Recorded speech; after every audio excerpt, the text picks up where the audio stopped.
میں نے بریلویزم کو، شیعہ کو، دیوبندیزم کو اور اہل حدیث اسکالرشپ کو بڑی تفصیل سے جانچ پڑتال کی ہے، اور میں خود کسی فرقے میں نہیں، میں امام شافعی کا فالو ہوں.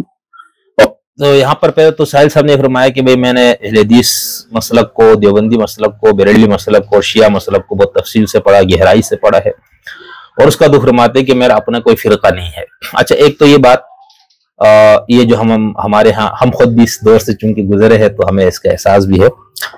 ایک کچھ ہمارے نوجوان لوگ خاص طور پر، یہ جو لوگ نئے نئے دین کی طرف آتے ہیں، یہ اپنے مخصوص جس مسلک میں ان کی پیدائش ہوئی ہے اس مسلک سے اٹھ کر جب وہ ادھر ادھر پڑھنا شروع کرتے ہیں تو ان کا ذہن یہی بنتا ہے کہ بھئی ہمارا تو کوئی فرقہ نہیں ہے، ہم تو کسی مسلک سے نہیں، ہم تو مسلمان ہیں. بات ٹھیک ہے مطلب، لیکن اس میں ایک مسئلہ یہ آتا ہے کہ پھر اس شخص کا جب وہ دین پر، شریعت کے پہلوؤں پر، فقہ کے پہلوؤں پر عمل کرے گا تو پھر وہاں لامحالہ اس کو کہیں نہ کہیں کھڑا ہونا پڑے گا.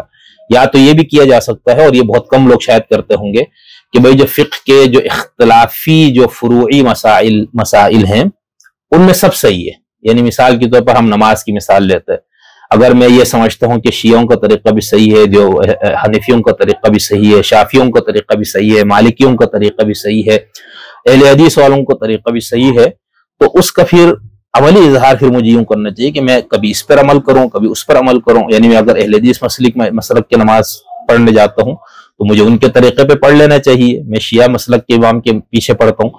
ایک تو یہ طریقہ ہو سکتا ہے، لیکن کچھ چیزوں میں پھر بھی مسئلہ ہوتا ہے، وہ ہم جب اس طرح کے موضوعات پہ ہم آئیں گے تو اس سے بات کریں گے. تو ایک تو یہ بات کرنا کہ میرے کوئی فرقہ نہیں ہے یا میرے کوئی مسلک نہیں ہے، یہ بات خاص طور پر ایک مبلغ کے لیے یہ ایک دیکھنے کی بات ہوگی. ہم کچھ مفکرین کو، جو جیسے سید ابو العلا مودودی ہے، ڈاکٹر صاحب اسرار صاحب ہے، سید قطب ہیں، یا علامہ اقبال، اس ٹائپ کے بہت سے مفکرین جن کو ہم آفاقی بھی سمجھتے ہیں. آفاقی کا مراد یہ ہے کہ ان کا ٹھیک ہے کوئی نہ کوئی ان کا فقہی مسلک، موجود مسالک میں سے کوئی مسلک ہوگا، یا ان کا اپنا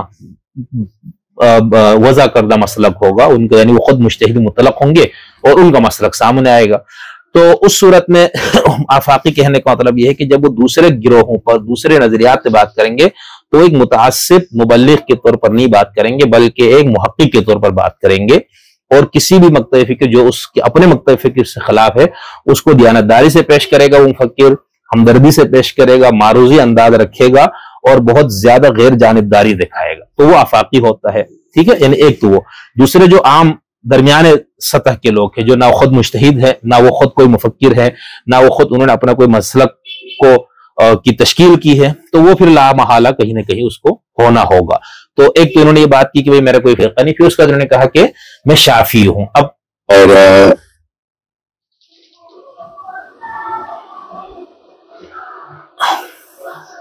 میں جس طریقے سے نماز پڑھتا ہوں تو شاید لوگ سمجھ لیتے ہیں میں اہل حدیث ہوں، مجھے وہابی کہتے رہتے ہیں پاکستان میں. کوئی بات نہیں، مجھے پتا ہے پاکستان میں اہل حدیث کو وہابی کہا جاتا ہے. میں اہل حدیث سیکٹ کا، کسی بھی سیکٹ کا تعلق نہیں. امام شافعی کو فالو کرنے کا مطلب یہ نہیں ہے کہ انہوں نے جو کہا میں نے مان لیا، ان کو بھی کریٹیکلی دیکھنا ضروری ہے. میرا نبی محمد مصطفیٰ صلی اللہ علیہ وسلم بس. So it's my job to find out how easy it is to go to my own prophecy. اچھا، اب یہاں پر ساحل صاحب کی یہ بات دیکھیں، انہوں نے پہلے یعنی یہ کہا کہ میں امام شافعی کے مسلک پہ ہوں، پھر فوراً انہوں نے کہا کہ اس کا مطلب یعنی کہ میں شافعی نے جو کچھ کہہ دیا یا جو ان کا فہم دین ہے میں اس کو حرف آخر سمجھتا ہوں. پھر وہ کہتے ہیں کہ میرے پیغمبر جو ہے محمد صلی اللہ علیہ وسلم. دیکھیں بھائی، جو بھی آپ کے ہاں مسالک موجود ہے، چاہے وہ شیعہ مسلک اور اس کے تمام مسالک ہو، شیعوں کے ذیلی مسالک، یا وہ اہل سنت کے جتنے، ان میں سے ہر مسلک کا یہی دعویٰ ہے کہ ہم حضرت محمد صلی اللہ علیہ وسلم کے متبع ہے. ظاہر سی بات ہے کہ ایک شخص اپنے آپ کو جب مسلمان سمجھتا ہے یا کہتا ہے تو یہ نہیں ہو سکتا. ٹھیک ہے، تو یہ ہمارے یہ بات سلفی لوگ زیادہ کرتے ہیں کہ ہم تو قرآن اور حدیث کو مانتے ہیں، ہم تو حضور صلی اللہ علیہ وسلم کو، تو بھائی باقی لوگ بھی مانتے ہیں. ماننے کے بعد اس محمد صلی اللہ علیہ وسلم کی شریعت کو جب آپ سمجھنا شروع کرتے ہیں، اس پہ عمل کرنے کے لیے آپ جب اپنا قدم اٹھاتے ہیں، تو وہاں سوال یہ پیدا ہوتا ہے کہ بھائی یہ حدیث ہے، یہ قرآن کی آیت ہے، اس کو سامنے رکھتے ہوئے فہم پیغمبر، مراد پیغمبر یا مراد خدا کیا ہے، اس پہ اختلاف ہو جاتا ہے. ٹھیک ہے، تو جو حنفی ہے وہ بھی مراد خدا، مراد رسول کو سمجھتے ہوئے اپنے مسلک پہ عمل کرتا ہے، جو شیعہ ہے وہ بھی یہی سمجھ کے عمل کرتا ہے، جو وہابی ہے وہ بھی یہی سمجھ کے. تو ایک تو یہ بات کہ بھائی میں ان کو ان کے مسلک پہ ہوں لیکن میرا نبی محمد ہے، تو یہ اس طرح لگتا ہے جیسے کوئی شخص اگر کسی امام کے مسلک پہ ہے تو اس کا نبی محمد نہیں ہے. تو یہ ایک تو غلط فہمی ہمارے عام طور پر پائی جاتی ہے. دوسرا یہ کہنا کہ بھائی میں شافعی مسلک میں ہوں تو اس کا مطلب نہیں کہ امام شافعی نے جو کچھ کہا میں اس کو صحیح سمجھوں گا. دیکھیں اس کے اندر آپ ذہن میں رکھیں، ہمارے ہاں علم الفقہ کے اندر ہم اصول فقہ میں خاص طور پر جب تقلید اور اجتہاد کا کے اوپر بات کرتے ہیں، اس کی بحث پڑھتے ہیں تو اس کے اندر اجتہاد کیا ہے، مجتہد کون ہوتا ہے، اجتہاد کی کتنی قسمیں ہیں، مجتہد کی کتنی قسم، اس پہ بات ہوتی ہے. کہیں پر 2 قسم، کہیں 3 قسم، کہیں 5 قسمیں مجتہد کی بیان کی، لیکن اس کو ہم تقسیم کریں تو بنیادی طور پر یہ 3 قسموں میں ہم اس کو منقسم رکھ سکتے ہیں مجتہد. ٹھیک ہے. دوسری بات آپ یہ ذہن میں رکھیے، جب ہم مجتہد کی قسموں کی بات کرتے ہیں تو یہ صرف دین اسلام یا اسلام کے ذیلی مکاتب کی ضمن میں نہیں ہے، یہ کسی بھی دنیا کے اندر جتنے بھی نظریہ حیات پائے جاتے ہیں، جتنے نظام پائے جاتے ہیں، جتنے بھی مذاہب پائے جاتے ہیں، فلسفے کے جتنے مکاتب پائے جاتے ہیں، سائنس یعنی جو بھی علم کا شعبہ ہے اس کے اندر یہی چیز ہوگی. یعنی ایک جس کو ہم کہتے ہیں مجتہد مطلق، ٹھیک ہے، یعنی اسی کا دوسرا نام ہے مجتہد فی الشرع بھی کہتے ہیں اس کو. مجتہد مطلق کا مطلب آپ حضرات یہ ذہن میں رکھیے گا کہ وہ انسان جس کے اندر اتنی علمی صلاحیت ہے، وہ اتنے فکری طور پر بلند ہے، اتنے وہ تحقیق کے خاردار وادیوں میں وہ اس حد تک اس نے ٹائم گزارا ہے کہ اب وہ فہم دین کے خود اصول وضع کرتا ہے اور ان اصولوں کی روشنی میں وہ فروعات کا استنباط کرتا ہے. یہ ہے مجتہد مطلق. اب اس قسم کے جو غیر معمولی لوگ ہیں یہ ہر زمانے میں آٹے میں نمک کے برابر پیدا ہوتے ہیں. یہ صرف اسلام کے اندر جو فقہ کے یا کلام کے میدان میں یا باقی تفسیر کے میدان میں صرف ان میں نہیں ہے، بلکہ آپ سائنس کے میدان میں بھی دیکھیں تو مجتہدین مطلق کی تعداد ہمیشہ کم ہوگی. آج بھی آپ دنیا میں، چلو پاکستان میں آپ دیکھیں، کہا جاتا ہے کہ 24 کروڑ کی آبادی ہے. آپ اپنے ذہن میں بتائیے اس وقت آپ کس کو سائنسدان مانتے ہیں؟ دیکھیں سائنس کا طالب علم ہونا الگ ہے، سائنس کا استاد ہونا یہ بالکل الگ چیز ہے. یعنی آپ اسکول کے اندر، کالج میں یا یونیورسٹی کے سطح پر پی ایچ ڈی اسکالرز کو آپ سائنس کے مضامین پڑھاتے ہیں، فزکس پڑھاتے ہیں، بایو پڑھاتے ہیں، کوئی بھی مضمون آپ پڑھاتے ہیں، ٹھیک ہے. آپ سائنسدان نہیں کہلائیں گے، آپ سائنس کے استاد ہوں گے، آپ سائنس کے طالب علم ہوں گے، ٹھیک ہے. یعنی آپ کو آئنسٹائن نہیں کہا جائے گا، آپ کو نیوٹن نہیں کہا جائے گا، ٹھیک ہے، یا آپ کو اس طرح کا کوئی شخص نہیں کہا جائے گا، نہ آپ کا دعویٰ ہوگا کہ میں سائنسدان ہوں اس مفہوم میں. طالب علم ہونے کے مفہوم میں آپ اپنے آپ کو کہیں، استاد ہونے کے مفہوم میں کہیں، لیکن سائنس کے میدان میں مجتہد مطلق ہونے کا مفہوم میں آپ مجھے بتا دیں آپ کے ملک میں اس وقت کون ہے. یہ دیکھ کر آپ کی پوری تاریخ میں ایک شخص کا نام آتا ہے، ڈاکٹر عبدالسلام رحمۃ اللہ تعالی علیہ، جن کو نوبل انعام بھی ملا، ٹھیک ہے. تو کہنے کا مطلب یہ کہ یہ صرف مذہب کے میدان میں نہیں ہے، تمام میدانوں میں ہے ایک مجتہد مطلق ہوتا ہے، ٹھیک. اپنے اصول ہیں، ان اصولوں کی روشنی میں، یعنی اب جب ہم اس کو مذہب کے دائرے میں بات کریں، فقہ کے دائرے میں بات کریں تو مجتہد مطلق سے مراد وہ مفکر یا وہ فقیہ ہوتا ہے جس نے فہم دین کے اپنے اصول وضع کیے اور ان اصولوں کی روشنی میں اس نے فہم دین کا کام کیا. اب یہ آپ دیکھیں مسلمانوں میں جو اہل سنت والجماعت کا مسئلہ ہے، انہوں نے یہ کہا بھائی ہم نے اجتہاد کا دروازہ بند کر دیا. وہ اس مفہوم میں بند ہے ان کے ہاں کہ اب کوئی شخص مجتہد مطلق نہیں ہوگا. اچھا، نہ ہی ہونے کا مطلب یہ نہیں کہ اب کوئی بندہ پیدا نہیں ہوگا جب وہ ہوگا، جب وہ اجتہاد مطلق کے درجے پہ فائز ہوگا یا مجتہد مطلق بنے گا، اس کا اپنا الگ مسلک بن جائے گا، وہ اہل سنت میں سے رہے گا نہیں، ٹھیک ہے.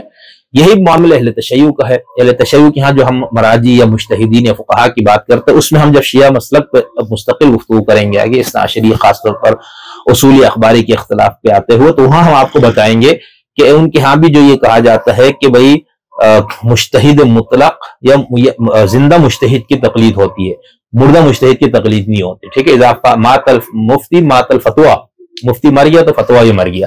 لیکن جس مجتہد کی آپ تقلید کرتے کہ آپ اس کو مجتہد مطلق سمجھتے ہیں یا اس کو مجتہد مطلق کہا جائے گا، اس پہ خود اہل تشیع کے اصول فقہ کے ماہرین کے ہاں، علم الاصول کے ماہرین کے ہاں بھی اس میں اختلاف ہے، ٹھیک ہے. ایک تو یہ ہو گیا مجتہد مطلق، وہ بندہ جو مجتہد مطلق ہوگا وہ یہ کرے گا. دوسرا ہوتا ہے جس کو ہم مجتہد مطلق منتسب کہتے ہیں یا مجتہد فی المذہب کہتے ہیں، ٹھیک ہے. یعنی مجتہد مطلق ہوگا وہ بندہ لیکن منتسب ہوگا. کیا مطلب؟ وہ شخص کی علمی قابلیت اتنی ہوگی کہ وہ اپنے اصول اور اپنے اصول وضع کرے اور ان اصولوں کی روشنی میں وہ فروعات کا استنباط کرے. یہ صلاحیت اس میں ہوگی، لیکن وہ کرے گا نہیں. وہ اپنے کسی سابق امام یا اپنے استاد کے اصولوں کی روشنی میں فہم استنباط کرے گا. اس صورت میں وہ فروعات میں اپنے امام سے اختلاف کرے گا، اصولوں میں وہ نہیں کرے گا. ٹھیک ہے، یہ جتنے امام ابو یوسف ہے، امام ظفر ہے، امام شافعی کے بعد میں جو بڑے ائمہ آتے ہیں اشعری مسلک کی، سب میں آپ دیکھیں تو مجتہد جو مطلق منتسب جو ہے وہ ہوتے ہیں. ٹھیک ہے. تیسرا جو شخص ہوگا اس کو ہم یہ کہیں گے کہ وہ پھر مقلد محض ہوگا، یعنی وہ بالکل ایک عام آدمی جس کے اندر نہ خود اصول وضع کرنے کی صلاحیت ہے، نہ اصول وضع کرنے کی صلاحیت ہے، تو فروعات کا استنباط وہ خود نہیں کر سکتا مصادر شریعہ سے، تو وہ کسی نہ کسی امام کی تقلید میں آپ کو دے دے گا. ٹھیک ہے. اس میں مجتہد، اس مقلد میں بھی دو قسم کے لوگ ہوں گے. ایک وہ جنہوں نے ایک خاص سطح تک علم حاصل کیا، مدرسے کے اندر سے فارغ التحصیل. ایک مثال دے رہا ہوں، یہ اپنے ذاتی مطالعے سے وہ ماشاءاللہ اس قابل ہو گیا کہ وہ براہ راست نصوص کو پڑھ سکتا ہے، اس کو سمجھ سکتا ہے. لیکن ایک وہ بندہ ہے جو بالکل اس لائن پہ بھی نہیں، تو یہ دونوں ہی مقلد ہوں گے. اب جب سائل صاحب یہ کہیں گے کہ میں امام شافعی کے مسلک پہ ہوں، لیکن اس کو کہتے ہیں کہ امام نے جو کچھ کہا میں اس کو مانتا ہوں، تو اس کے لیے پھر یا تو ان کو مجتہد منتسب ہونا پڑے گا. ٹھیک ہے، مجتہد فی المذہب ہونا پڑے گا کہ بھئی میں اس مسلک میں رہتے ہوئے میں مجتہد ہوں، میں امام صاحب سے اختلاف کرتا ہوں. خیر، ایک تو یہاں تک ہم نے جو بات کی کہ انہوں نے جو اپنا مسلک بتایا یا وہ اپنے آپ کو کس فقہی مسلک سے سمجھتے ہیں، یہاں تک ہم نے یہ بات کی. اب اس کے بعد ہم آتے ہیں ان کے کچھ ایسے افکار کے اوپر جس کو ہم سمجھتے ہیں کہ وہ یعنی فکری طور پر وہ افکار کہاں پر پائے جاتے ہیں، اور جب اس قسم کی بات کوئی شخص کرے گا تو اس شخص کی فکری اور علمی جڑیں، بنیادیں کہاں پر ہوں گی. ٹھیک ہے. مثال کے طور پر حضرت ذرا یہ بار بار کھانسی کا مسئلہ ہو رہا ہے، تو اب یہاں پر میں آپ کو ان کی باقی 2-4 کلپ سناؤں. اب یہ گزشتہ دنوں سماع پہ جو ان کے مفتی صاحب کے ساتھ بیٹھ کے جو گفتگو ہوئی، اس میں انہوں نے 1-2 بات کی، پہلے سن لیجئے پھر اس سے ہم تبصرہ کریں گے. ادھر آپ ناظم اور مسلم پہ لکھے آگے اسلام نے سکھایا ہمیں، اس لیے قرآن نے پکڑا نے فرمایا کہ پکڑانا ہر بندہ دیکھے پورے کمرے میں جس کو اپنی مرضی کی چیز ملے گی اٹھا کے لے لے، آپ کچھ لے لیں گے، وہ کچھ لے لیں گے، میں کچھ لے لوں گا. بندہ وہی چیز لیتا ہے کہ جو سمجھتا ہے اس کے بس یا اس کے اوقات میں. ٹھیک ہے. ان لوگوں نے خود جو مدرسے نے کہا ہم سے نماز جنازہ پڑھیں گے، بس اللہ تعالیٰ نے کہا جا کے ٹیک کرے گا اپنی دنیا کو، والا دین کلی بنا دیں ہوتا ہے. آپ بتائیں اصل کی نماز کھڑی کرنے کا مطلب ہے لیوز والا دین کلی پوری دنیا کو ٹیک اوور کرنے کے لیے قرآن آیا ہے. آپ نے کہا نہیں ہم نے جنازہ پڑھانا. یہ اصل میں فلسفے میں نقب لگی ہوئی ہے، اور یہ ابھی بھی نہیں لگی ہوئی ہے. پاکستان میں میں بتاتا ہوں کہ علماء کرام نے لگائی ہے، مگر یہ اصل میں 1200 سال سے لگی ہوئی ہے، اور آپ کئی فلسفے میں آپ کو لاک کر دیا گیا کہ اس اثار سے باہر نہیں آؤ گے. اگر اسلام کا نام لوگے تو تابع رہو گے. کس کے تابع رہو گے؟ جو بھی ظالم جابر آپ کو پڑھائے گا. یہ کہاں سے شروع ہوا؟ ذرا سوچیں، تاریخ پڑھیں آپ کو پتہ چلے گا. یہ اللہ کے نبی صلی اللہ علیہ وسلم اور حسینی فلسفے کے خلاف ہے موقف کہ آپ پر جو بھی راج نہیں تھا جب اس کی اتباع کریں. اور وہ جو اجازتیں دیں ہم اس کو بھی ان کی اجازتیں جو آپ کہہ رہے ہیں نا کہ مدرسے کا کام ہے 3 چیزیں، آپ نے شروع آپ نے کیا تھا. مدرسے کا کام 3 چیزیں نہیں، مدرسے کا کام ایک چیز ہے. یہ پوری دنیا میں اسلام نافذ ہے، مدرسے کا کام ہے ایک چیز. اب یہاں پر دیکھیں ساحل صاحب نے 2 باتیں کی. ٹھیک ہے. ایک تو انہوں نے یہ فرمایا کہ اچھا وہ مفتی صاحب نے غلطی سے بات کر دی تھی کہ اچھا یہ لوگ بار بار ساحل صاحب اور اس ٹائپ لوگ کہتے ہیں علماء مسجد تک محدود ہو گئے، مولوی مسجد تک، ان کا کام تو دنیا کی سیادت اور قیادت کرنا تھا اسلام کا فلانا. تو اس کا جواب مولوی صاحب نے، مفتی صاحب نے یہ دیا تھا کہ بھائی ہمیں معاشرے نے ہم پہ 2-3 ذمہ داریاں عائد کی، ہم اس کو بحسن خوبی سر انجام دے رہے اور آپ ہم مدرسوں پہ ہمارے علماء پہ تنقید کرتے ہیں. اچھا آپ نے اور بھی لوگوں کو سنا کہتے ہیں بھائی مولوی دیکھو دنیا چاند پہ پہنچ گئی مولوی اس پہ. تو بابا مولوی کا کام یہی ہے، دین سے متعلقہ مسائل، اس سے متعلقہ ادارے بنانا، اور اس پہ مولوی سب سے کامیاب ہے. ٹھیک ہے. ہمیں اس سے مولوی سے جتنی محبت ہے نفرت وہ اپنی جگہ. یہی بات ہم کرتے تھے ہمارے لبرل سے. ٹھیک ہے نا. وہ ہر بندہ منہ اٹھا کے جی مولوی بھائی، تو بھائی مولوی نے جس بات کو صحیح سمجھا ہے اس کے اوپر وہ اپنا تن من دن لگا رہا ہے، دن رات لگا ہوا ہے وہ. ٹھیک ہے. ادارے بنا رہا ہے، مسجدیں بنا رہا ہے، جو بھی ہے. ایک تو یہ بات ذہن میں رکھیے گا جس کا کام اسی کو ساجے. دوسرا جو ہے بھائی آپ کریں نا دنیا چاند پہ پہنچ گئی ہے، تو جو آپ نے سائنس کے مد میں جو کروڑوں روپے آپ لوگ فنڈ لیتے ہیں سرکار سے، کتنے لوگ آپ نے چاند پہ پہنچائے؟ ٹھیک ہے، کتنے آپ کے یہاں سائنسدان پیدا ہوئے، اسی طرح باقی شعبہ ہے زندگی. یہ جو بات کرتا نہیں، یہ بالکل سچی بات ہے. تو یہی بات ہمارے محترم عدیل صاحب نے یہاں پر کی، ایک تو عدیم صاحب نے، عدیل کہہ رہا ہوں. دوسری بات انہوں نے یہ کہی، اور یہ بات یہ بار بار کہتے ہیں کئی ان کی گفتگو میں، اس میں ایک نقطہ مرکزی جو ہے وہ یہی ہے کہ اسلام آیا تھا غالب ہونے کے لیے، اسلام آیا تھا حاکمیت کے لیے، اسلام آیا تھا فاتح بننے کے لیے. یہاں پر انہوں نے کہا کہ پوری دنیا کو ٹیک اوور کرو، پوری دنیا پہ فاتح ہو جاؤ. یہ وہ بات ہے جس کو ہم کہتے ہیں یہ پولیٹیکل اسلام. ٹھیک ہے، ابھی میں اس سے بات کرتا ہوں. دوسری بات جو انہوں نے کی کہ میں ہمیں یہ بتایا گیا پچھلے 12 سال سے، اور یہ میں ایک اور کلپ سے بھی آپ کو دوبارہ سناؤں گا، وہ ذرا تفصیل سے بات ہوگی کہ جو حاکم آپ کا جو بھی ہو، جس طرح بھی آپ اس کو قبول کرنا ہے، اس کو برداشت کرنا ہے. تو یہ 2 پوائنٹس انہوں نے بات کی. یہ جو دوسری بات ہے، اس کو ہم فقہ کے اندر جب پڑھتے ہیں، اس کو ہم خروج علی الحاکم کی بحث میں پڑھتے ہیں. یعنی حاکم جو آپ کا حکمران ہے، وہ اگر ظالم اور فاسق ہو جائے، وہ کفر کا ارتکاب کرے، تو اس کو معزول کس طرح کیا جائے گا. ٹھیک ہے، ایک تو یہ بات پہلی بات جو انہوں نے فرمائی، اور اس کے لیے انہوں نے قرآن مجید کی ایک آیت کا ایک چھوٹا سا حصہ پڑھ دیا کہ لیظہرہ علی الدین کلہ. ٹھیک ہے، اب یہ جو بات ہے کہ وہ دین کو غالب کرے تمام ادیان پر یا پورے کے پورے دین پر، یہ جو آیت ہے، ہم اس کو آیت اظہار دین کہتے ہیں. اس کو ہمارے ساحل صاحب نے، یہ تو اب چونکہ آج کے ہیں، تو یہی آیت اس سے استدلال سب سے پہلے کرتے ہوئے سید ابو العلا مودودی مرحوم نے، سید قطب صاحب مرحوم نے،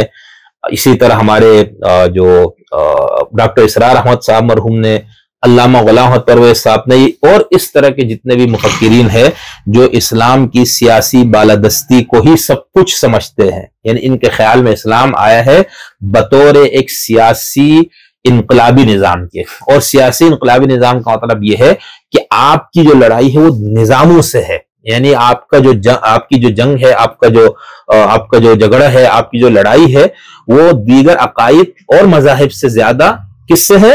وہ یہ کہتے ہیں کہ آپ کی لڑائی نظاموں سے ہے. اچھا بھائی، کیا ایک تو یہ بات. دوسرا، ان لوگوں کا یہ موقف ہے کہ اسلام کو بطور نظام باقی تمام نظاموں پر، یعنی مذاہب تو ہے ہی اس کے اندر، نظاموں پر غالب کرنا، یہ بندہ مومن سے مطلوب ہے، بندہ مومن کی زندگی کا مقصد ہے، زندگی کا یہ مشن ہے کہ وہ یہ کام کر گزرے. اگر نہیں کرتا، اس کا مطلب کوئی مطلوب، مقصود، اور جو اس کا کی زندگی کا جو فریضہ تھا، زندگی کا جو سب سے بڑا نصب العین تھا، مقصد حیات تھا، اس سے وہ اس کو حاصل نہیں کر پا رہے. تو یہ میں نے بات بتائی کہ یہ کن کن لوگوں کے ہاں. اب اس کے لیے استدلال یہ حضرات جن آیات سے کرتے ہیں، اب چونکہ بہت 2 اور آیتیں بھی ہے، وہ ہم جب پولیٹیکل اسلام اور اس کی بنیادوں پر ہم انشاءاللہ تفصیل سے پہلے بھی ہم نے کچھ گفتگو کی ہوئی ہے، لیکن اس پہ ہم مفصل بات کریں گے، تو وہاں پر ہم ان تمام دلائل پہ بات کریں گے. یہاں انہوں نے چونکہ ایک آیت کا ایک ٹکڑا پیش کیا ہے ساحل صاحب نے، وہ ہے لیظہرہ علی الدین. اب یہ جو آیت ہے، آیت کا ٹکڑا ہے، یہ آیت قرآن مجید میں 3 مقامات پر ہے. ٹھیک ہے، سورہ توبہ آیت نمبر 33 میں ہے، اور سورت نمبر 48 اس کی آیت نمبر 28، اور سورت نمبر 61 کی آیت نمبر 9 سورہ صف. ٹھیک ہے، ان 3 مقامات پر ہے ایک آیت. وہ آیت کیا ہے؟ هو الذی ارسل رسولہ بالہدی ودین الحق لیظہرہ علی الدین کلہ ولو کرہ المشرکون. ٹھیک ہے، اب اس کا ترجمہ سب سے پہلے میں آپ کو پڑھ کے سناتا ہوں. فتح محمد جالندری صاحب، وہ انہوں نے ترجمہ کیا ہے، وہی تو ہے جس نے اپنے پیغمبر کو ہدایت اور دین حق دے کر بھیجا تاکہ اس، اب دین لیظہرہ کی جو ضمیر ہے اس کو انہوں نے بریکٹ میں دیا دین، تاکہ اس دین کو دنیا کے تمام دینوں پر غالب کرے اگرچہ کافر ناخوش ہی ہو. ٹھیک ہے، اسی طرح انہوں نے سورہ الفتح میں جو آیت نمبر 28 ہے، سورت نمبر 48، اس کا ترجمہ ہی کیا ہے، وہی تو ہے جس نے اپنے پیغمبر کو ہدایت کی کتاب اور دین حق دے کر بھیجا تاکہ اس کو تمام دینوں پر غالب کرے، اور حق ظاہر کرنے کے لیے خدا ہی کافی ہے. اس میں یہ آیت کے آخر میں پہلے والے میں رو کر مشرکون، اس میں ہے وَكَفَى بِاللَّهِ شَهِيدًا.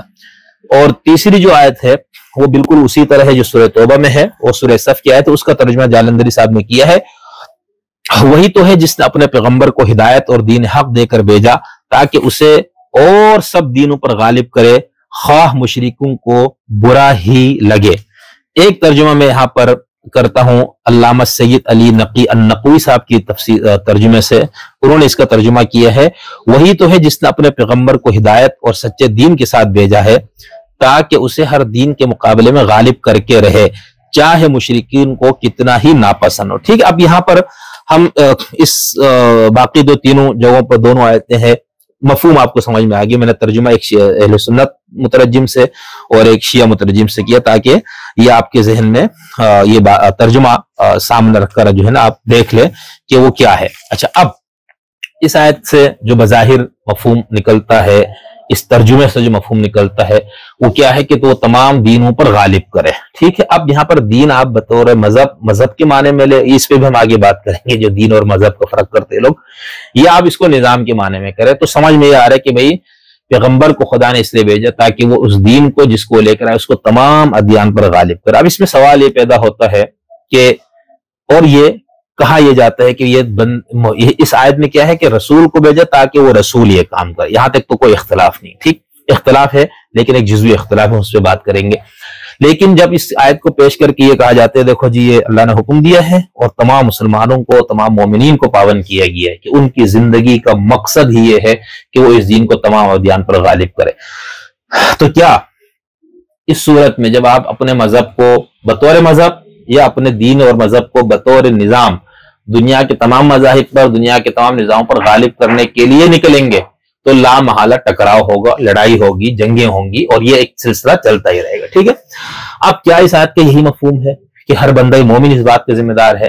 کیا اس بات کی آیت کا یہی مفہوم ہے جو ساحل صاحب اور اس نوع کے دوسرے لوگ پیش کرتے ہیں کہ بھئی اسلام تو آیا ہی غالب ہونے کے لیے، اسلام تو آیا ہی تمام نظاموں کو شکست دینے کے لیے، اسلام تو آیا ہی اس لیے کہ اس کو بطور نظام قائم اور غالب کیا جائے، ٹھیک ہے۔ تو اب اس کے لیے ہم سب سے پہلے جو اس آیت سے یہ مفہوم اخذ کرنے والے پہلے عظیم مفکر جنہوں نے پوری دنیا فکر کو مذہبی لحاظ سے جنہوں نے متاثر کیا، سید ابو العلا مودودی رحمۃ اللہ تعالی علیہ، ہم سب سے پہلے ان سے پڑھتے ہیں۔ انہوں نے اس آیت کو مودودی صاحب نے اس کا ترجمہ کیا ہے اور اس کی تشریح کی ہے تفسیر میں، اس آیت کے ضمن میں نہیں، ایک اور آیت کے ضمن میں، لیکن انہوں نے اس آیت کو پیش کر کے، وہ چونکہ بہت لمبا ہے تو اس کی چیدہ نکات میں بتاتا ہوں۔ مودودی صاحب لکھتے ہیں وہ جو کیا نام ہے سورت جو ہے سورہ زمر آیت نمبر 29، ٹھیک ہے، اس آیت کی تفسیر میں مودودی صاحب نے اس آیت کا حوالہ دے کر لکھا ہے۔ اس آیت کا ترجمہ کیا ہے سورہ زمر کی کہ خدا ایک مثال بیان کرتا ہے کہ ایک شخص ہے جس میں کئی آدمی شریک ہیں، مختلف المزاج اور بدخو، اور ایک آدمی خاص ایک شخص کا غلام ہے، بلا دونوں کی حالت برابر ہے؟ نہیں، الحمدللہ، بلکہ اکثر لوگ نہیں جانتا۔ اس آیت میں توحید اور شرک کو ایک تمثیل سے بیان کیا کہ وہ ایک شخص ہے، آپ اس شخص کی مثال اپنے سامنے رکھیں، ٹھیک ہے، اس میں اس کے ایک شخص ہے جو کئی مالکوں کا غلام ہے، ٹھیک ہے، اور ایک وہ شخص ہے جو ایک ہی شخص کا غلام ہے، تو کیا دونوں برابر؟ یہ ایک توحید اور شرک کی تمثیل ہے۔ اب چونکہ اس طرح کے جو حضرات ہیں جو پولیٹیکل اسلام والے ہیں، یہ توحید اور شرک والی تمام آیتوں کی تعبیر بھی اسی تناظر میں کرتے ہیں کہ توحید یہ ہے کہ خدا کی سیاسی حاکمیت قائم کی جائے، اور شرک یہ ہے کہ غیر خدائی نظام ہو، طاغوتی نظام ہو، شیطانی نظام ہو، غیر اسلام نظام ہو۔ سید ابو العلا مودودی صاحب نے اس آیت کی تفسیر میں جو ایک حاشیہ لکھا ہے اس میں سے پوائنٹس یہ ہے۔ نمبر 1، اس آیت میں اللہ نے شرک اور توحید کے فرق اور انسان کی زندگی پر اس کے اثرات کو بیان کیا ہے۔ بہت سے کج خلق اور باہم متنازع آقاؤں کی تمثیل پتھر کے بتوں پر درست نہیں آتی۔ یہ بہت پوائنٹ ہے سیاسی اسلام والوں کا کہ وہ یہ کہتے ہیں۔ اچھا، اسی پہ ہمارے ہاں سید ابو الحسن ندوی رحمۃ اللہ علیہ کی ایک کتاب بھی ہے جس کا ہم نے اپنی اب آنے والی کتاب میں تفصیل سے ذکر بھی کیا ہے، اس کے اندر بھی انہوں نے لکھا ہے کہ ہمارے ہاں یہ جو جدید سیاسی اسلامی مفکرین ہے، انقلابی مفکرین ہے، انہوں نے شرک کی ساری آیتوں کو یہ بتانے کے لیے آج کے دور میں پتھر کے بتوں کی کیا وہ ہے کہ اس پہ اتنی بات کی جائے، تو لہٰذا ان سب آیتوں سے مراد سیاسی حاکمیت والے۔ تو مودودی صاحب کیا لکھتے ہیں کہ بہت سے کج خلق اور باہم متنازع آقاؤں کی تمثیل پتھر کے بتوں پر درست نہیں آتی۔ ذہن میں رکھیے گا، یہ جو مودودی صاحب حاشیہ لکھ رہے ہیں یہ ہے سورہ زمر آیت نمبر 29۔ اگر آپ کے پاس قرآن ہے ترجمہ والا تو آپ کھول کے پہلے آیت کو سامنے رکھیے، سورہ زمر آیت نمبر 29، ٹھیک ہے، اس کی تفسیر میں مودودی صاحب نے لکھا ہے۔ نمبر 2، اس کا تو لکھتے ہیں کہ توحید کا مسلک اختیار کر کے انسان اس تنگی سے نکل سکتا ہے۔ نمبر 4، توحید کی 2 شکلیں ہیں، انفرادی حیثیت سے خدا کا بندہ بننا، نمبر 2 اجتماعی حیثیت میں توحید اختیار کرنا۔ آگے لکھتے ہیں اجتماعی شکل میں توحید کو ماننے کا مطلب خدا کی سیاسی حاکمیت کا ماننا ہے۔ اسلام کا مقصود دوسری صورت پیدا کرنا ہے، کون سی؟ کہ یہ کہ خدا کی سیاسی حاکمیت کو ماننا اور اس کو قائم کرنا۔ تمام انبیاء کی کوششوں کا مدعا یہی ہے۔ جو شخص قرآن و سنت سے بے بہرا ہوگا وہ اس کو انبیاء کی سعی و جہد کا مقصود نہیں مانے گا۔ ایسا شخص یہ بھی نہیں مانے گا کہ انبیاء کا مقصد دین کو نافذ اور قائم کرنا تھا۔ ٹھیک ہے، تو اب یہاں پر سعید صاحب یہ کہتے ہیں کہ تمام انبیاء اسی کے لیے آئے ہیں، بندہ مومن کا بھی زندگی کا مقصد یہ ہے، توحید بھی یہی ہے، کیا کہ خدا کی سیاسی حاکمیت قائم کی جائے۔ اب اس کے بعد مودودی صاحب نے اس کے لیے اصطلاحات استعمال کی، حکمت الہیہ، اللہ کی حکومت، اسلامی نظام، فلانا وغیرہ۔ ٹھیک ہے، اب اسی کو کہتے ہیں کہ تمام انبیاء کرام اور مومن کی زندگی کا مقصد نصب العین ہے۔ اس بات کو مودودی صاحب نے ایک اور جگہ تحریر کی ہے جس میں وہ لکھتے ہیں کہ دراصل دین کا لفظ قریب قریب وہی معنی رکھتا ہے جو زمانہ حال میں اسٹیٹ کے معنی ہے۔ لوگوں کا کسی بالاتر اقتدار کو تسلیم کر کے اس کی اطاعت کرنا، یہ اسٹیٹ ہے، یہی دین کا مفہوم بھی ہے۔ پس در حقیقت اللہ کا رسول اپنے بھیجنے والے کی طرف سے ایک ایسے اسٹیٹ کا نظام لے کر آئے ہے جس میں نہ تو انسان کی خود اختیاری کے لیے کوئی جگہ ہے، نہ انسان پر انسان کی حاکمیت کے لیے کوئی مقام، بلکہ حاکمیت اور اقتدار اعلیٰ جو کچھ بھی ہے صرف اللہ کے لیے ہے۔ آگے لکھتے ہیں، پھر رسول کے بھیجنے کا مقصد یہ بتایا ہے، اب یہ وہ آیت جو آیت اظہار دین، پھر رسول کو بھیجنے کا مقصد یہ بتایا گیا ہے کہ وہ اس نظام اطاعت یعنی دین اور قانون حیات یعنی الہدا کو پوری جن سے دین پر غالب کر دے۔ یہ رسول کا مشن ہے اور رسول اس مشن کو پورا کرنے پر مامور ہے، خواہ شرک کرنے والے اس پر کتنی ہی ناک بھوں چڑھائے۔ شرک کرنے والے کون ہے؟ وہ سب لوگ جو اپنی انفرادی اور اجتماعی زندگی میں اللہ کی اطاعت کے ساتھ دوسری مستقل بالذات یعنی خدا کی اطاعت سے آزاد اطاعتیں شریک کرتے ہیں، اور جو لوگ شرک کی ان مختلف صورتوں میں مبتلا ہے ان کو یہ بات ناگوار گزرتی ہے کہ اپنی فطری اطاعت کی طرح اپنی اختیاری اطاعت و بندگی کو بھی بالکل اللہ کے لیے خالص کرے۔ یہ ہے اسلامی نصب العین، اور اس نصب العین کی طرف پیش قدمی کرنے کے لیے راہ راست وہی ہے جو اللہ کے رسول نے اختیار کی۔ آگے لکھا ہے، اس کا تیسرا جز یہ ہے کہ براہ راست غیر الہی نظام اطاعت پر حملہ کیا جائے۔ تمام کوششوں کا مقصود صرف اس ایک بات کو بنایا جائے کہ اللہ کی حاکمیت قائم ہو، اور اس کے سوا کسی دوسری چیز کو مقصود بنا کر اس کے پیچھے قوتیں ضائع نہ کی جائے۔ ٹھیک ہے، تو یہاں پر اس مضمون میں دو جگہ حاشیے میں مولانا نے ان لوگوں کے نظریے پر تنقید کی ہے جو نبی کے مقصد بعثت میں حکومت کے قیام کو نہیں مانتے۔ ٹھیک ہے، اس میں ایک اور بات ذہن میں رکھیے کہ مولانا مرحوم نے تینوں آیات کی تفسیر میں کسی سابقہ مفسر کا رائے کا ذکر تک نہیں کیا۔ ٹھیک ہے، انہوں نے اس طرح سے بیان کیا جیسے یہی مقصود خدا ہے اور جب سے قرآن نازل ہوا اس آیت کا یہی مفہوم ہے۔ ڈاکٹر اسرار مرحوم صاحب نے اس آیت پر تفصیلی بحث کی ہے، اور انہوں نے سورہ صف کی آیت کو کے تحت اپنے بحث کی بنیاد سورہ صف کی آیت کو بنایا، اور اس پہ عنوان کیا رکھا ہے؟ جہاد اور قتال فی سبیل اللہ کی غایت قصوی اظہار دین حق، یہ ٹائٹل ہے۔ اور پھر اس کے بعد انہوں نے جو کچھ کہا وہ لکھتے ہیں ڈاکٹر اسرار صاحب، اسی طرح یہ بات بھی جان لیجئے کہ دین کی اقامت اور اس کا غلبہ نبی اکرم کی بعثت کے بنیادی مقاصد میں سے ہے۔ یہ بات پوری وضاحت کے ساتھ سورہ صف کی مرکزی آیت کے حوالے سے ہمارے سامنے آئے گی، هو الذی ارسل رسولہ بالہدی ودین الحق لیظہرہ علی الدین کلہ۔ اس ضمن میں اگر کسی کو اشتباہ ہے اور نیک نیتی کے ساتھ اشتباہ ہے تو وہ اللہ کے ہاں تو عذر پیش کر سکے گا، لیکن واقعہ یہ ہے کہ پھر قرآن مجید اور اس کے فہم سے اسے کوئی حصہ حاصل نہیں۔ دین کو دنیا میں ایک عملی اور ایک زندہ نظام کی حیثیت سے قائم اور برپا کرنا بعثت محمدی کا بنیادی مقصد ہے۔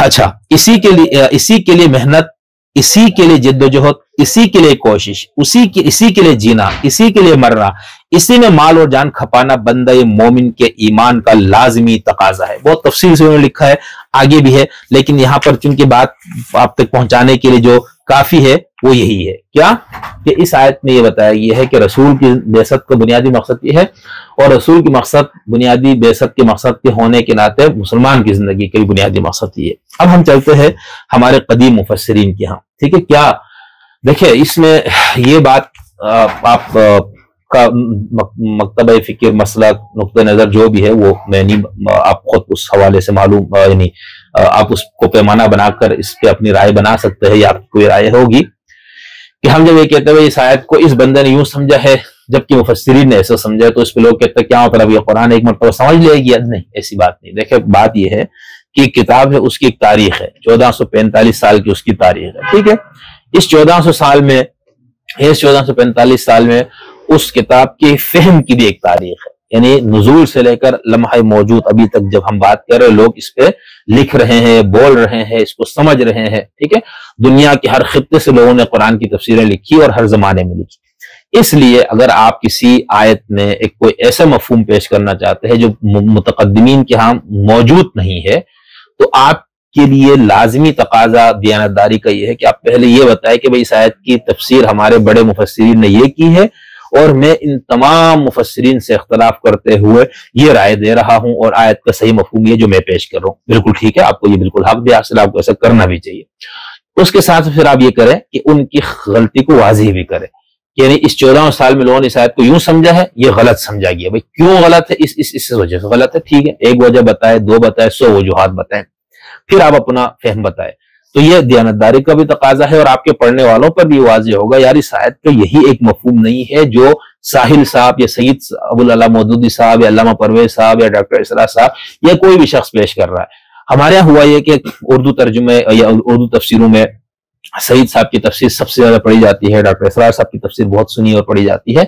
تو ان تفسیروں میں ایک نقص جو کچھ جگہوں پر خاص طور پر اس قسم کی آیات جہاں پر وہ سیاسی اسلام کی بات کرتے ہیں، اسلام کو ایک بطور انقلابی اور سیاسی نظام پیش کرتے ہیں، وہاں ہمارے ان بڑے مفسرین نے، ان بزرگوں نے یہ التزام نہیں کیا کہ وہ سابقہ مفسرین کے حوالے دے. ڈاکٹر اسرار صاحب کے ہاں تو باقی آیات میں بھی اس طرح سے نہیں ہے، لیکن سعید مودودی صاحب نے جو فقہی آیات اس میں تو یہ التزام کیا ہے، یعنی نکاح، طلاق، وراثت وغیرہ سے متعلقہ، خاص طور پر جو سورہ نور، سورہ احزاب، اس قسم کی جو مکی مدنی صورتیں ہیں جہاں پر بہت سے آیتوں کے فہم میں یا اس کی جزیات میں اختلاف ہے، تو وہاں پر تو سعید مودودی صاحب نے یہ کیا ہے کہ مفسرین کی آراء انہوں نے وہاں پر دی ہے. ٹھیک ہے، لیکن ہر جگہ انہوں نے یہ التزام نہیں کیا، اور خاص طور پر ان آیات میں. اب یہ سورہ آیت اظہار دین میں بالکل انہوں نے اشارہ بھی نہیں کیا کہ اس آیت کا کوئی مفہوم اور بھی لیا گیا ہے. انہوں نے یہی بتایا کہ یہ نبی کی زندگی کا بیشن کا مقصد تھا، اور ہم امتی ہونے کی حیثیت سے ہماری زندگیوں کا مقصد بھی یہی ہے. یہی بات انہوں نے.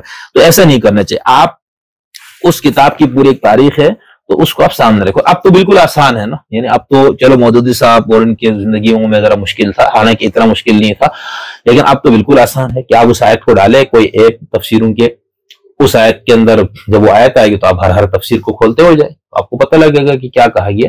اس سب کو پیش کرنا میرے جیسے ایک انسان جو براہ راست بنیادی مصادر تک اس کی رسائی نہیں ہے، اس کو زبان نہیں آتی ہے، اس کے پاس وسائل نہیں ہے، اس کے پاس ٹائم نہیں ہے، وہ ایک کچھ پڑھ کے ایک اپنے دین کا ایک فہم حاصل کرنا چاہتا ہے، اس کو کم سے کم یہ معلوم ہونا چاہیے یار یہ آیت ہے، اس کا صرف یہی مطلب نہیں ہے، اس سے صرف یہی مسئلہ اخذ نہیں ہوا، یا اس کا مفہوم یعنی خدا جو کچھ کہنا چاہ رہا ہے وہ محض یہ نہیں ہے، بلکہ اس کو دوسرے لوگوں نے یوں بھی سمجھا ہے. اس کا تو اندازات ہے، اس میں سے جس رائے کو، جس جدید مفسر کی رائے کو قبول کریے متقدمین میں سے. تو یہاں پر میں کچھ اہل سنت مفسرین اور ایک دو اہل تشیع مفسرین کی آراء دیتا ہوں. سب سے پہلے امام ابو جعفر محمد بن جریر طبری، امام طبری رئیس المفسرین ہم ان کو کہتے ہیں. تاریخ پہ بھی ان کی کتاب ہے، تفسیر پہ بھی، پہلی مسلم تاریخ کی مفصل تاریخ اور پہلی مفصل تفسیر ان کی ہے، امام طبری کی تفسیر. امام طبری لکھتے ہیں لیظہروا علی الدین کلہ، کہ کی تفسیر میں اہل علم کا اختلاف ہے. کچھ کے نزدیک یہ خروج عیسیٰ کے وقت میں ہوگا، سمجھ رہے، جب تمام مذاہب ایک ہو جائیں گے. یہ رائے حضرت ابو ہریرہ کی ہے. آپ رضی اللہ عنہ نے فرمایا کہ اس وقت ہوگا جب حضرت عیسیٰ تشریف لائیں گے. جبکہ کچھ اہل علم کا خیال ہے کہ اس کا مطلب ہے اللہ اپنے نبی کو تمام ادیان کی شریعتیں سکھا دے گا. یعنی لیظہرہ علی الدین کلہ کا مطلب کیا ہے کہ جتنے بھی دنیا میں مذاہب اور ادیان ہیں ان سب کی شریعتوں کا علم اللہ اپنے نبی کو دے گا، اس کو ظاہر کرے تمام دینوں پر. اس کا مطلب یہ کہتے ہیں. اور آپ کو ان تمام شرائع کا علم حاصل ہو جائے گا. یہ کس کی رائے ہے؟ یہ رائے حضرت عبداللہ بن عباس کی ہے. آپ نے اس کی وضاحت کرتے ہوئے فرمایا کہ تاکہ ظاہر کر دے اللہ اپنے نبی کو دین کے تمام معاملات پر، تاکہ ظاہر کر دے اللہ اپنے نبی کو دین کے تمام معاملات پر، آپ کو دین کے بارے میں سب کچھ بتا دیا جائے اور کچھ بھی مخفی نہ رہے. مشرکین اور یہودیوں کو یہ بات گراں گزرتی تھی. ٹھیک ہے، ان دونوں صورتوں میں، پہلی صورت میں یہ قرب قیامت جو آپ کے ہاں ایک تصور امام مہدی اور حضرت عیسیٰ کا، یہ اس دور میں ہوگا. ٹھیک ہے، دوسری رائے کے مطابق اس کا مطلب غالب غلبہ کرنے سے یہ ہے.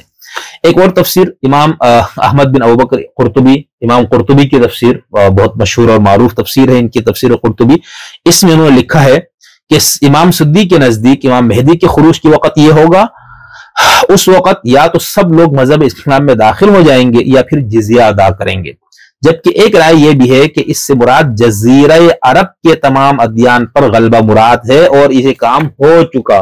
کیا مطلب؟ یہ صحیح آگے ہم دیکھیں گے۔ ہمارے عہد کے بہت بڑے مفسر محترم امین احسن اصلاحی صاحب رحمۃ اللہ تعالی علیہ وہ اسی موقف کے حامل ہے۔ آج کے دور میں زندہ مفسر ڈاکٹر اپنا محترم جاوید احمد غامدی صاحب، ان کا بھی یہ موقف، اور یہ کس کا ہے؟ امام قرطبی کیا فرما رہے کہ یہ امام مہدی کے دور میں ہوگا، یا پھر اس کے مطلب یہ ہے کہ اس سے مراد یہ کہ اللہ تعالیٰ اپنے نبی کے ذریعے اس دین کو غالب کرے گا، وہ نبی کس پہ؟ جزیرہ عرب میں موجود ادیان پر، اور یہ کام ہو چکا۔ ٹھیک، اچھا یہ اسی طرح جس طرح ہمارے یہاں کہتے ہیں بھائی غزوہ ہند والی وہ حدیث پیش کرتے ہیں نا، تو بابا غزوہ ہند تو ہو گیا نا، سمجھ گئے نا؟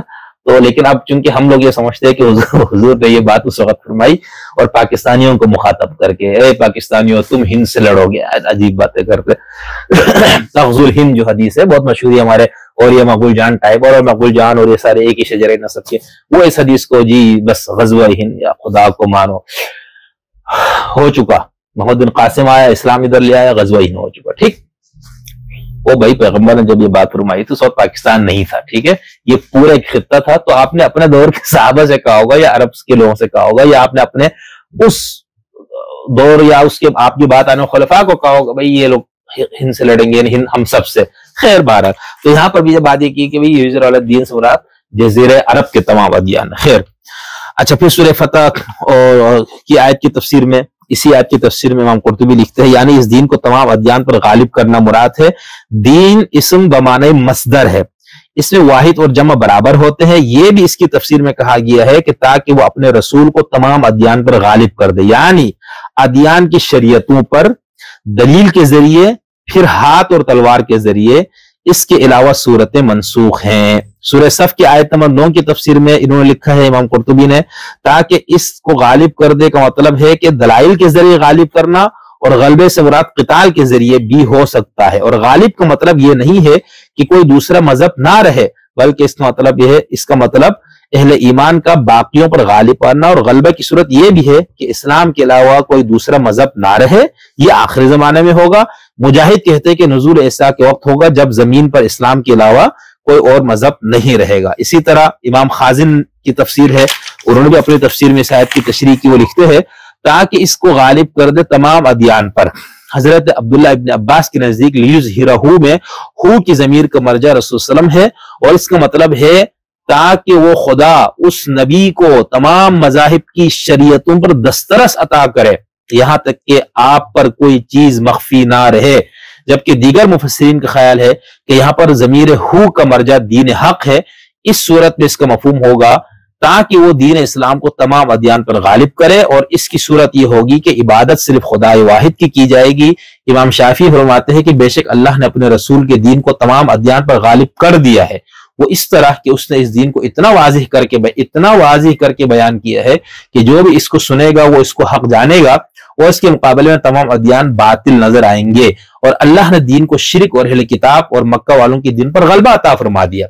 اللہ کے رسول اہل مکہ پر غالب آئے، یہاں تک کہ انہوں نے خوشی سے یا ناخوشی سے اس دین کو تسلیم کر لیا، اور اہل کتاب کو قتل اور قیدی بنایا، یہاں تک کہ کچھ لوگ مسلمان ہو گئے اور کچھ لوگ جزیہ دینے پر مجبور ہوئے۔ تو یہ ہے اسلام کے تمام دینوں پر غالب آنے کا مطلب۔ امام خازن کی تفسیر سے یہ میں نے آپ کو پڑھ کے سنایا۔ اچھا، ماوردی بصری صاحب کی تفسیر ہے النکت والعیون، بڑی اچھی، اس میں ان کا یہ طریقہ ہے کہ ان کے دور تک جتنے مفسرین کی تفسیری آ رہا ہے وہ اس کو بیان کرتے ہیں۔ اب وہ لکھتے ہیں ماوردی صاحب ابو الحسن علی بن محمد بن حبیبہ ماوردی بصری، تاکہ اس کو غالب کر دے تمام ادیان پر۔ اس کے بارے میں 6 رائے ہیں۔ نمبر 1، یہ نزول عیسیٰ کے وقت ہوگا جب اسلام کے علاوہ کوئی اور دین نہیں رہے گا، یہ ابو ہریرہ کی رائے ہے۔ نمبر 2، یہ کہ اللہ اپنے نبی کو تمام شریعتوں کا علم عطا کرے گا، یہ ابن عباس کی رائے ہے۔ نمبر 3، اللہ اس دین کے دلائل اور براہین کو غلبہ عطا کرے گا، اور اللہ نے یہ کام کر دکھایا ہے، یہ اکثر علماء کی رائے ہے۔ نمبر 4، مشرکین کی خواہشات کے علی رغم اس کو غلبہ عطا کرے گا۔ نمبر 5، اس آیت کا شان نزول ہے وہ یہ کہ قریش 2 مرتبہ سفر کیا کرتے تھے، گرمیوں میں شام کی طرف اور سردیوں میں یمن اور عراق کی طرف۔ جب یہ قریش والے مسلمان ہو گئے تو ان کے سفر ختم ہو گئے، کیونکہ ان کا دین اب ان لوگوں سے الگ ہو گیا تھا۔ تو لوگوں نے حضور اکرم سے اس کی شکایت کی، جس کے جواب میں آیت نازل ہوئی اور ان کو بتایا گیا کہ ان 2 ملکوں میں اللہ دین کو غلبہ عطا کرے گا، اور یہ ہو گیا۔ ٹھیک۔ نمبر 6، یہاں ظہور سے مراد یعنی یظہرہ سے مراد بالادستی ہے، یعنی دین اسلام تمام ادیان یا اکثر ادیان پر اپنے ماننے والوں کی حیثیت سے بالادست رہے گا۔ ٹھیک۔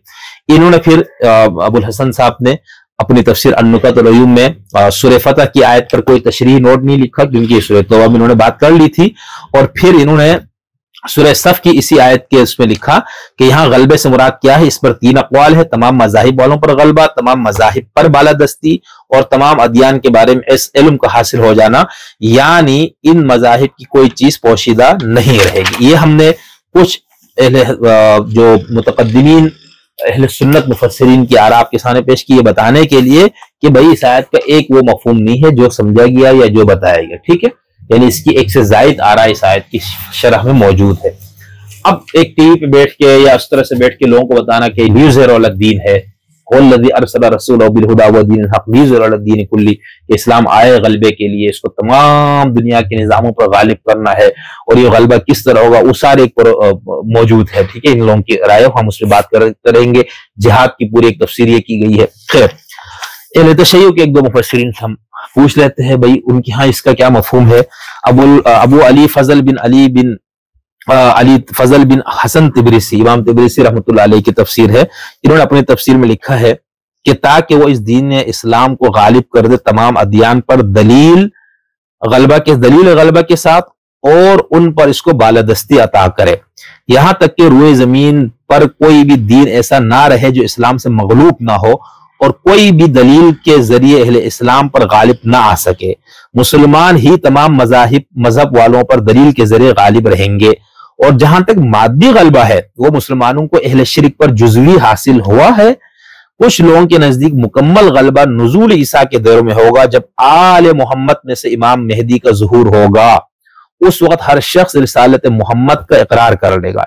ایک تفسیر اس کی یہ بھی کی گئی ہے کہ لیظہرہ میں ضمیر ہو کا مرجع رسول اللہ، یعنی اب اس میں سوال ہے لیظہرہ، تاکہ اس کو ظاہر کر دے، تاکہ اس کو غالب کر دے، تو یہاں پر کس کو، ہو سے کون مراد ہے؟ ٹھیک ہے، تو اس میں ایک تو یہ کہ اس سے کتاب مراد ہے اور دین مراد ہے، اور دوسرا یہ کہ اس سے حضور مراد ہے۔ تو یہ کہتے ہیں کہ ضمیر کا مرجع رسول اللہ ہے، یعنی ابھی تک ہم جو بات کر رہے تھے اس میں ضمیر کا مرجع جو ہے چلو دین تھا، لیکن رسول ہے، تو اس کا مطلب کیا ہو، یعنی اللہ تعالیٰ آپ کو سب کچھ سکھا دے گا، یہاں تک کہ آپ سے کوئی چیز بھی پوشیدہ نہیں رہے گی۔ یہ ابن عباس کی تفسیر ہے۔ ٹھیک ہے، یہ علامہ طبرسی رحمۃ اللہ علیہ کی تفسیر سے میں نے آپ کو پڑھ کے سنایا۔ ایک اور شیعہ مفسر ہے سید میر علی حائری تہرانی، 1270 سے 1353 ہجری، ان کی تفسیر میں بھی بہت انہوں نے تفصیل کے ساتھ اس کو لکھا ہے۔ مثال کے تو وہ لکھتے ہیں جہاں تک اسلام کا مادی غلبہ اور بالادستی ہے تو یہ اگرچہ مسلمانوں کو جزوی طور پر حاصل ہوا ہے مگر مکمل بالادستی نہیں ملی ہے۔ مثلا ہندوستان، چین، روم اور تمام کفار کی سرزمین پر یہ غلبہ حاصل نہیں ہوا ہے، لیکن خدا کا وعدہ ہے کہ ایسا ہو کر رہے گا۔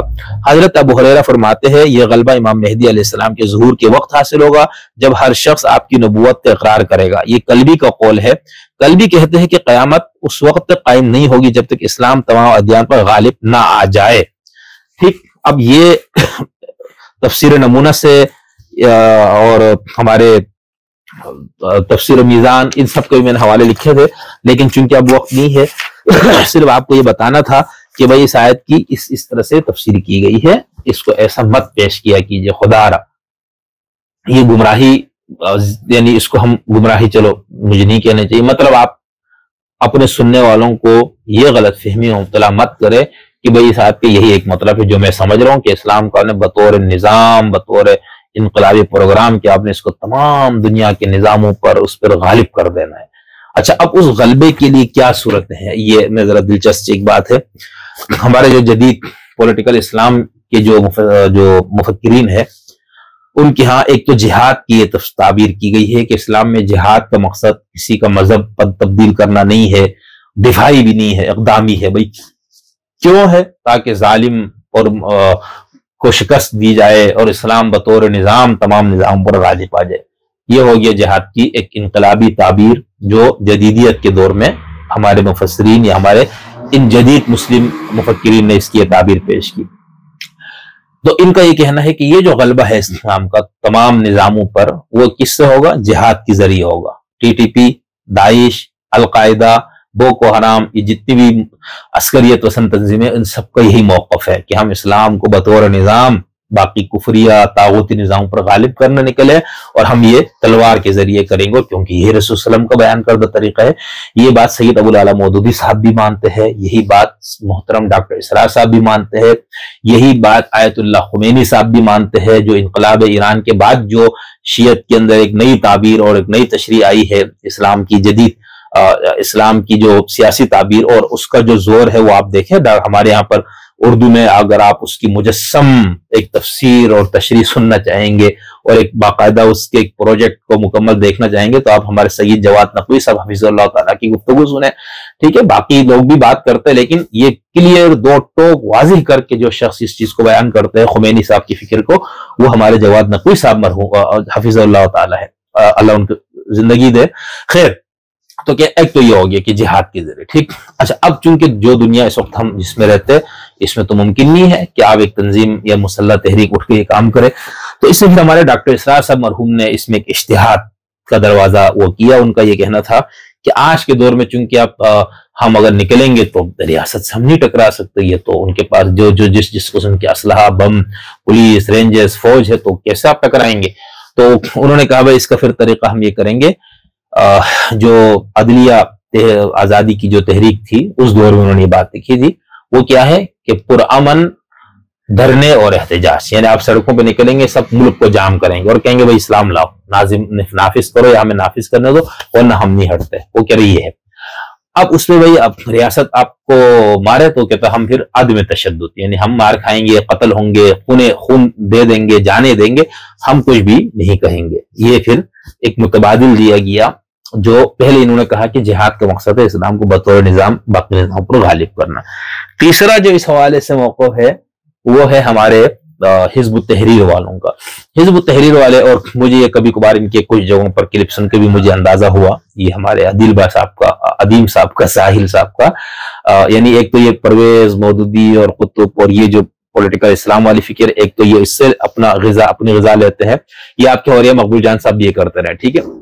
دوسرا جو یہ لوگ بات ان کا مجھے لگتا ہے وہ کیا ہے کہ حزب التحریر کا موقف یہ ہے کہ اب ہم مسلح جد و جہد سے تو یہ مقصود حاصل نہیں کر سکتے، ٹھیک، الیکشن کے ذریعے وہ تو بالکل حرام بھی اور وہ بھی نہیں ہو سکتا، تو ان کا یہ ہے نصرت۔ وہ نصرت کا تصور ان کا یہ ہے کہ آپ جو ریاستیں ہیں مسلم خاص طور پر، ان کی فوج میں، یعنی جو سب سے طاقتور ادارہ ہے وہ فوج کا ادارہ ہے، فوج میں آپ نقب لگائیں، وہاں پر اپنے حامی پیدا کرے، وہاں پر آپ کی آواز پر لبے کہنے والے، یعنی ذہن سازی فوج میں جا کے کرے، پولیس فورسز میں جا کے کرے، ریاست کے ان اداروں میں جا کے، بیوروکریسی میں جا کے لوگوں کی ذہن سازی کرے، ان کو تبدیل کرے اور ان کے ذریعے ریاست پہ قبضہ کیا جائے، ٹھیک ہے، یعنی جس طرح ڈکٹیٹر کرتا ہے، یا آپ کے ہاں 4 لعین گزرے ہیں نا، ضیاء لعین، ایوب لعین، یحییٰ لعین، ٹھیک ہے نا، یہ قوم کے جو اجتماعی اس کو رون کر یہ لوگ طاقت اور بوٹ کے ذریعے آپ پہ مسلط ہونے والے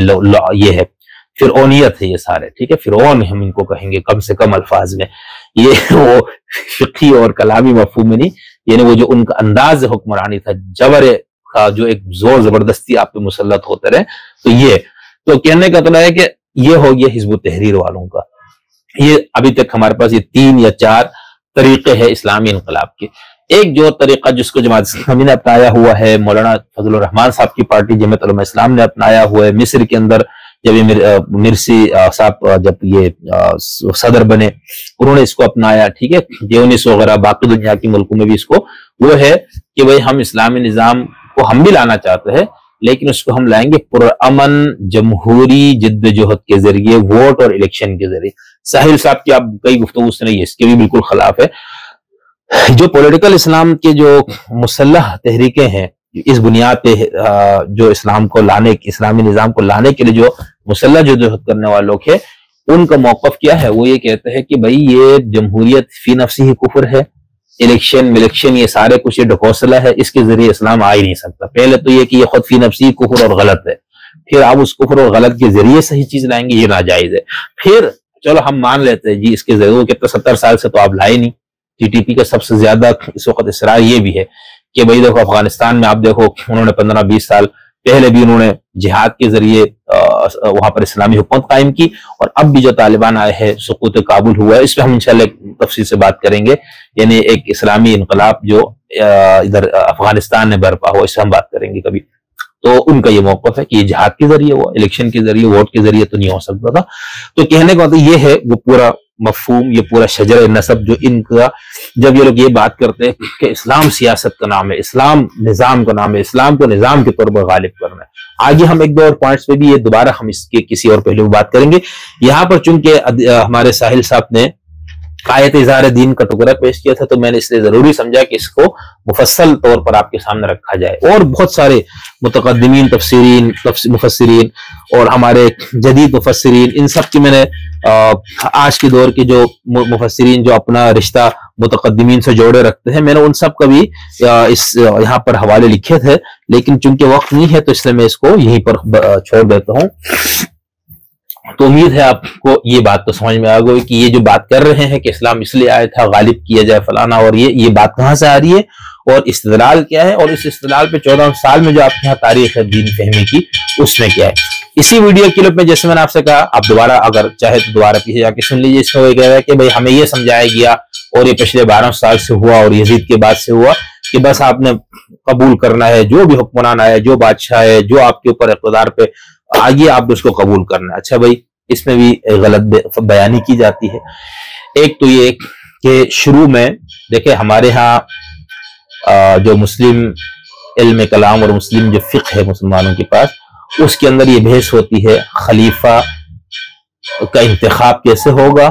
ایک تو یہ، اچھا اب خلیفہ تو منتخب ہو گیا، ٹھیک ہے، اس کی شرائط ہے نا کہ خلیفہ نیک ہو، عادل ہو، فاسق نہ ہو، فلانا نہ ہو، ایک پوری ایک لسٹ ہے، مرد ہو، ٹھیک ہے، قریشی النسل کی بھی شرط ہے، یہ سب شرائط جس میں ہے آپ نے اس کو حکمران بنا دیا۔ اچھا اب ہمارے ہاں تو تصور یہ ہے عام طور پر، اور یہ رہا بھی ہے، اور یہ جب ایران نے بھی اپنے ہاں اسلامی خلافت کو قائم کر دیا اور خمینی صاحب ان کا خامنہ ہے، تو ان کے یہاں بھی یہ کہ خلیفہ جو بن گیا وہ مرتے دم تک رہے گا بھائی، ٹھیک ہے، وہ نہیں جائے گا۔ اچھا بھائی، یا تو جبریل آ کے اسرائیل آ کے اس کو لے جائے۔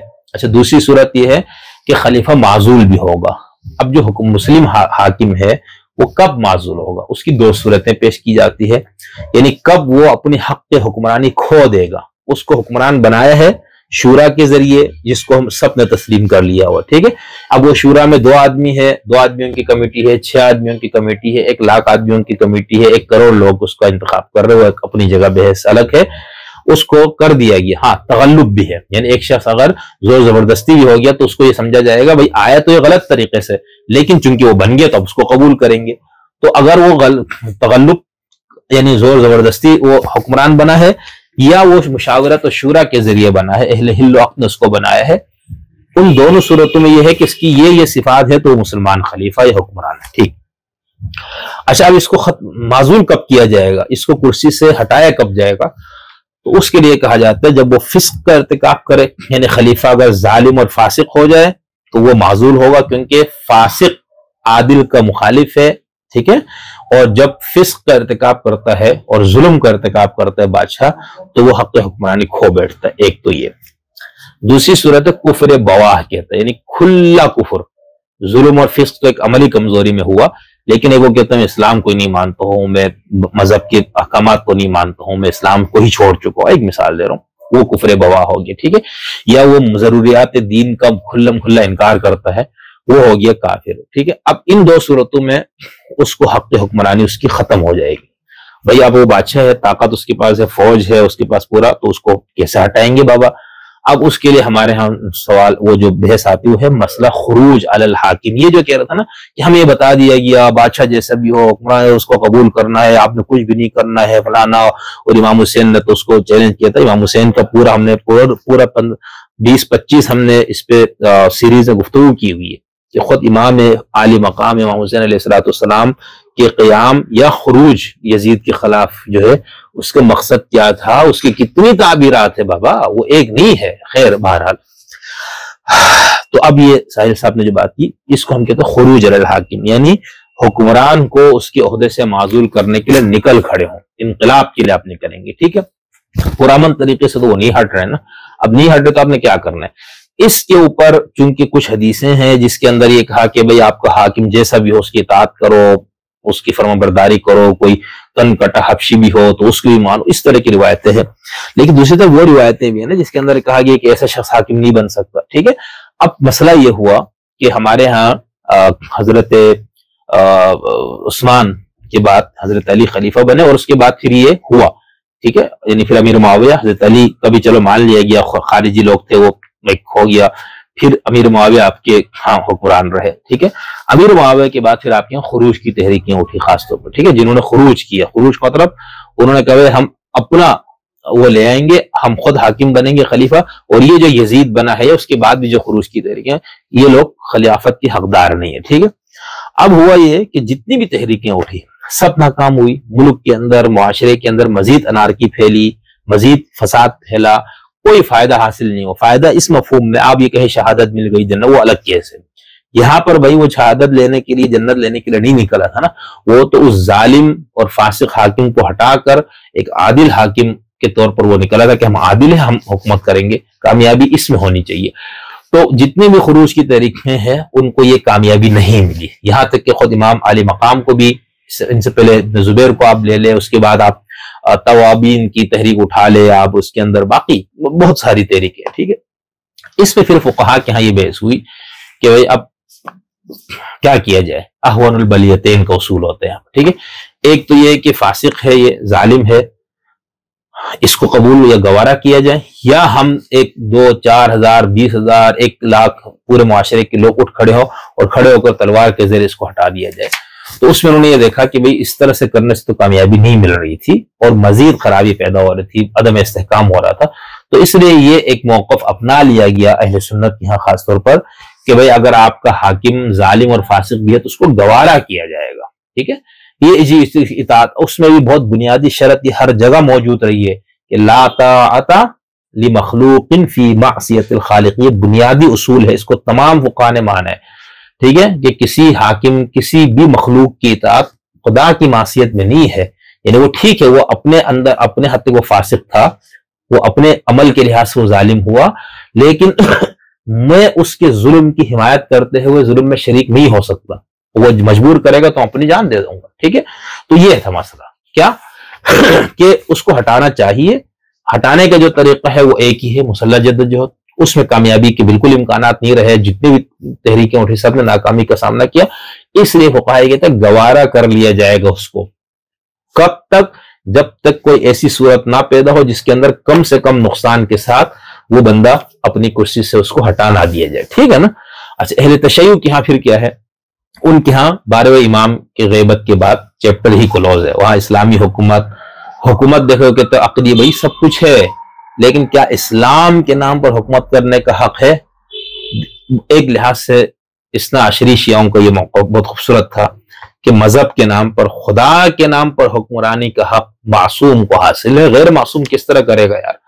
پھر کیا کرے بھائی؟ ٹھیک ہے، عقلی تقاضا ہے، ضرورت ہے معاشرے کی، تو حکومت ہونی چاہیے جس قسم کی بھی ہو، اس میں ظلم نہ ہو، یہ چیزیں ٹھیک ہے، لیکن خدا کے نام پر نہیں. ٹھیک، یہ تھا. اب وہ کون کرے گا؟ آخری امام ظہور کریں گے، اس کی بات ہوگا. ٹھیک ہے، اور اس کی اچھی جو شکل ہے وہ آپ ہمارے ہاں اسماعیلی نظاریوں کی ہاں ہے، یعنی آغا خان امام ہے آج بھی، وہ جس مفہوم میں امام کا تصور ہے شیعوں کی ہاں. ٹھیک ہے، معصوم اور منصوص ہے وہ. ٹھیک ہے، خدا کی طرف سے ہے اور معصوم بھی ہے، لہٰذا اس کی اطاعت پھر بالکل ٹھیک ہے. وہ اگر اسلام کے نام پر حکومت قائم کرے، امام کا حق ہے. خیر، تو یہ تھا وہ کل. اب یہ جو بار بار کہنا کہ بھئی آپ کو بس صلاح دیا ہے اور آپ کو یہ بتا دیا گیا کہ آپ نے کچھ نہیں کرنا، ایسا نہیں ہے. کچھ کرنا ہے، آواز اٹھانی ہے، لکھنا ہے، بولنا ہے، ظلم کو گوارا نہیں کرنا ہے. لیکن اس کے لیے کیا آپ تیر اور تلوار لے کر طاقت کے بلبوتے پر اس کو ہٹانے کے لیے نکلیں گے؟ اس پہ اختلاف ہے. اس کو یہ حضرات اس طرح سے پیش کرتے جیسے کہ بس ہمارے ہاں تو بالکل اس کو ایسا کر دیا گیا. میں آپ کو پھر کہہ رہا ہوں، اہل سنت یہاں اس کو اجماع سمجھ لیا گیا ہے کہ ظالم حکمران کے خلاف خروج نہیں کیا جائے گا، اس کے پیچھے جو اس کی بیس ہے وہ میں آپ کو بتا چکا ہوں، ٹھیک ہے، کہ اس سے کامیابی نہیں مل رہی، مزید مفسدہ ہو رہا ہے، معاشرے میں مزید انارکی پھیل رہی ہے، مزید خرابی پیدا ہو، اس لیے اس کو منع کر دیا گیا۔ سید ابو الاعلیٰ مودودی صاحب رحمۃ اللہ علیہ نے بھی اس کو بہت سے جگہوں پر بحث کی، انہوں نے بتایا بھائی یہ خروج ہے، بالکل کرنا ہوگا بھائی، لیکن شرائط وہی ہے نا، ٹھیک ہے۔ دوسرا امام ابو حنیفہ رحمۃ اللہ علیہ دیکھیں ان کے ہاں بالکل انہوں نے حضرت زید بن علی وغیرہ کی بالکل حمایت کی بھرپور، اور امام اعظم کا اپنا مسلک بھی یہی تھا۔ اب حنفی جو مسلک اس وقت ہے اس کے اندر کیا ہے، اس کے اندر یہی ہے کہ خروج ناجائز ہے، اس مفہوم میں خروج کہ آپ مسلح ہو کر نکلے اور حکمران کو ہٹانے کی کوشش کرے، ناجائز ہونے کی وجہ میں بار بار بتا رہا ہوں، یہ نہیں کہ اس بادشاہ کو کوئی خدائی صنعت ہے، آپ بس اللہ میاں نے اس کو ہم پہ وہ کیے تو ہم تو اللہ نے ہم، یعنی جو شیعوں کا تصور امام ہے کہ اللہ نے اس کو مقرر، ایسا نہیں ہے، ٹھیک ہے، یہ ذہن میں رکھیے گا، یہ غلط بات ہے جو پھیلائی جاتی ہے، بتائی جاتی ہے، سمجھائی جاتی ہے، یہاں پر یہ نہیں ہے، ٹھیک ہے، ذل اللہ فی الارض آپ نے یہ ٹائٹل دے دیا سب کچھ، لیکن اس کے پیچھے یہ تصور نہیں ہے۔ تصور کیا ہے کہ چونکہ اس کو ہٹانے کے لیے جو مسلح جدوجہد کی جائے گی اس سے نقصان زیادہ ہوگا، لہٰذا یہ کام نہیں کرنا۔ تو ہمارے ساحل صاحب نے یہ بات صرف اس جگہ نہیں، ایک دو اور جگہوں پر بڑے دھڑلے سے اور بڑی تفصیل سے کی ہے کہ بھائی ہمارے کو تو یہ بتا دیا گیا کہ بس آپ نے جو ہے نا قبول کرنا ہے، برداشت کرنا ہے۔ بھائی اب تو جو دور ہے نا یہ ایک تو قومی ریاستوں کا دور ہے، جمہوریتوں کا دور ہے، اب تو وہ اللہ یعنی جو جس کے لیے انسان صدیوں سے خون ریزیاں کرتا ہوا آ رہا تھا، مسئلہ حل نہیں ہوتا تھا، ظالم فاسق جابر حکمران کو ہٹانے کا، ٹھیک ہے، جب حضرت کارل مارکس وغیرہ کا جو دور آیا اس میں انہوں نے پورے انقلاب کا پورا ایک پروجیکٹ دیا کہ اب ہٹاؤ ان کو، تلواروں سے ان کی جو پگڑیاں اچھالی جائیں گی، تخت اچھالے جائیں گے، بالکل ٹھیک، وہ کر دیا۔ اب انسان نے یہ سمجھ لیا بھائی یہ تو بہت خون خرابے سے یہ کام ہوتا ہے، تو اس کے لیے کوئی پرامن تبدیلی کا ذریعہ، تو اس کے لیے انہوں نے ووٹ پرچی، ٹھیک ہے، تو اچھا تھا نا، آپ اس کو اسلامی کر دیں، آپ اپنے اسلام کا نظام لے آئے، جیسا بھی انقلاب کے بعد جو کچھ حشر کیا ہمارے علماء نے وہ تو ہے، لیکن اب چونکہ جو ایران کے اندر جو بھی ہے الیکشن تو ہوتا ہے نا، ٹھیک ہے، ولی فقیہ جو خلیفۃ المسلمین میں خلیفۃ المسلمین کو چڑھانے کے لیے کہہ رہا ہوں، ٹھیک ہے، وہ تو چونکہ لفظ سے ہی نفرت کرتے رہبر معظم چلے تو وہ تو نہیں ہٹ رہے گا، ٹھیک ہے، وہ بن گیا تو بس انشاءاللہ وہ آپ اللہ میاں جب تک نہ بلائے۔ تو کہنے کا تھا ہے کہ جو جمہوری جو اقدار میں سے کیا تھا کہ بھئی اب دیکھیں نا، ہم 4 سال 5 سال ہم اپنے وزیر اعظم اور ایک اس کو برداشت نہیں کرتے، ہم 1.5-2 سال میں ہم اکتا میں کہتے ہیں ہٹاؤ اس کو، ٹھیک ہے نا، تو بابا 4 سال 5 سال آپ 3 سال کر دے، آپ 8 سال کر دے، آپ 15 سال کی مدت کر دے کہ بھئی اس عرصے کے بعد دوبارہ الیکشن ہوگا، پھر اس بیچ میں بھی اگر آپ نے اس حکمران کو، اس وزیر اعظم کو ہٹانا ہے تو کتنا خوبصورت طریقہ ہے، پرامن عدم اعتماد کی تحریک۔ آپ کے پاکستان کی تاریخ میں ایک بار پہلے بے نظیر بھٹو شہید کے خلاف یہ تحریک پیش ہوئی، ناکام ہوئی، اور اس وقت فرشتے، خلائی مخلوق، وردی والے یہ سب ملے ہوئے تھے، اس کے باوجود ان کو منہ کی کھانی پڑی۔ اور دوسرا یہ جو 2022 میں آپ کے یہاں عمران خان صاحب کو ہٹایا گیا، ٹھیک ہے، اس میں بھی جس چاؤ کے ساتھ یہ لوگ لے کر آئے تھے، اس کے بعد سب کچھ جب نامرادی سامنے آئی تو انہوں نے اپنی بیساکھیاں ہٹا لی، چلو، لیکن وہ تھا ایک پرامن طریقہ، میں آپ کو صرف یہ بتا رہا ہوں۔ تو یہ کہنا کہ بھئی یہ جو خروج کی بحث میں نے اس لیے ضروری سمجھی آپ کے سامنے رکھنا کہ ہمارے ہاں ساحل صاحب اور اس ٹائپ کی جتنے بھی لوگ ہیں وہ یہی بتاتے ہیں کہ بھئی اسلام نے، یہ فقہاء نے تو بس بند کر دیا۔ اب ایک اور اقتباس، ایک اور ان کی کلپ سنیں۔ نبی صلی اللہ علیہ وسلم، اب نبی صلی اللہ علیہ وسلم نے کیا کیا؟ سب سے پہلے سیاست کی، نبی نے پوری دنیا، یہ دوبارہ اب بات ان سے ہو رہی ہے، دعا کیا ہے؟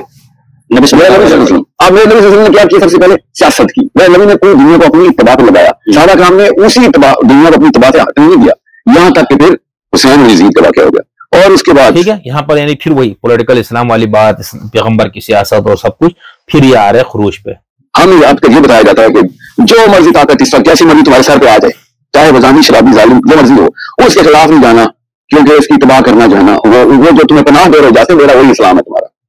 یہ ان باتوں سے بھائی صاحب ان کے لیول میں پتہ نہیں ہوتی ہے، بڑے علماء کے لیول کے اوپر جو کتابیں لکھتے ہیں نا اور وہ سند دیتے ہیں، وہ ان کی سند کی کافی سارے لوگ ٹیز کے اندر مسجد آتی ہے، اس مسجد میں لوگ کچھ سیلف لرننگ کر رہا ہو اور ان کو پتہ نہ ہو کہ اوپر اصل میں وہ نبی کس جگہ پہ کس نسل میں ہوئی ہے۔ اسی میں کہا تھا کسی بڑے علماء کو بلائیے گا، میں ان کو بتاؤں کہ لکھنے والے لوگ کیوں نہیں کرتے، یہ پڑھنے والے لوگ انہوں نے ذکر نہیں کرنی، کیونکہ ان کو تو پتہ ہے کہ اپنی سند کو آپ اپنے کبھی بھی سند کے خلاف نہیں جا سکتے، یہ اصل میں نہیں سنا رہے ہیں، یہ اپنی سند لکھنے والوں کو، اپنے اسکالرز کو سنا رہے ہیں کہ دیکھو میں کتنا اچھا، ہماری سند اور پورے پائیدان کھڑا ہوں اور میں نے حق ادا کیا کہ میں جو بھی سرکار میرا تو بھی سرکار، اس کے اوپر میں نے اپنے عقیدے کو بھی ظاہر کیا، میں نے اپنے امتزاج کو بھی اپنے منہج کو بھی ظاہر کر کے بتایا تاکہ میری سند کہاں ادا ہو۔ اصل میں سند آتی ہے پیچھے سے، یہ یزید نے یہ پراپر سازش کے تھرو مسلمانوں کو پوری طریقے سے خسیس کرنے کے لیے کہا تھا کہ تباہ تمہارا کام ہے، اس کی تباہ، اگر میں کلمہ پڑھتا ہوں تو جو مرضی میں کر لوں مجھے اجازت ہے، میرے حسین کو اجازت، میں نے کہا تھا میں یہ کام نہیں کرنے دوں گا، تو کلمہ پڑھتا ہے تو حاجی ہو، اگر کوئی غلط آدمی ہے تو پہلے اب تو میں جاؤں گا اور منظم کاوش کر کے جاؤں گا، اور وہی کاوش کر رہا ہوں، اس کو اسلام میں اب پوری طریقے سے ڈسون کر دیا گیا۔ اس لیے آپ نے دیکھا ہوگا مسجد اور مدرسے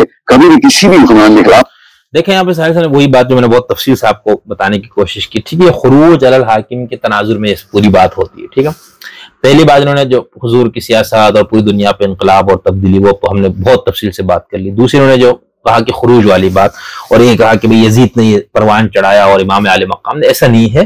دیکھیں یزید کیا، وہ حدیثیں موجود ہے، روایات بھی موجود ہیں، اس طرح کی بہت ساری چیزیں، اور یہ فقہا کوئی پاگل تو نہیں تھے نا، دماغ ان کا کوئی ایسے عظیم شان دماغ، جو میں نے پہلے کہا مجتہد مطلق جو لوگ تھے نا، وہ ایسے معمولی لوگ نہیں تھے ہماری طرح کے، وہ بہت بڑے لوگ تھے نا۔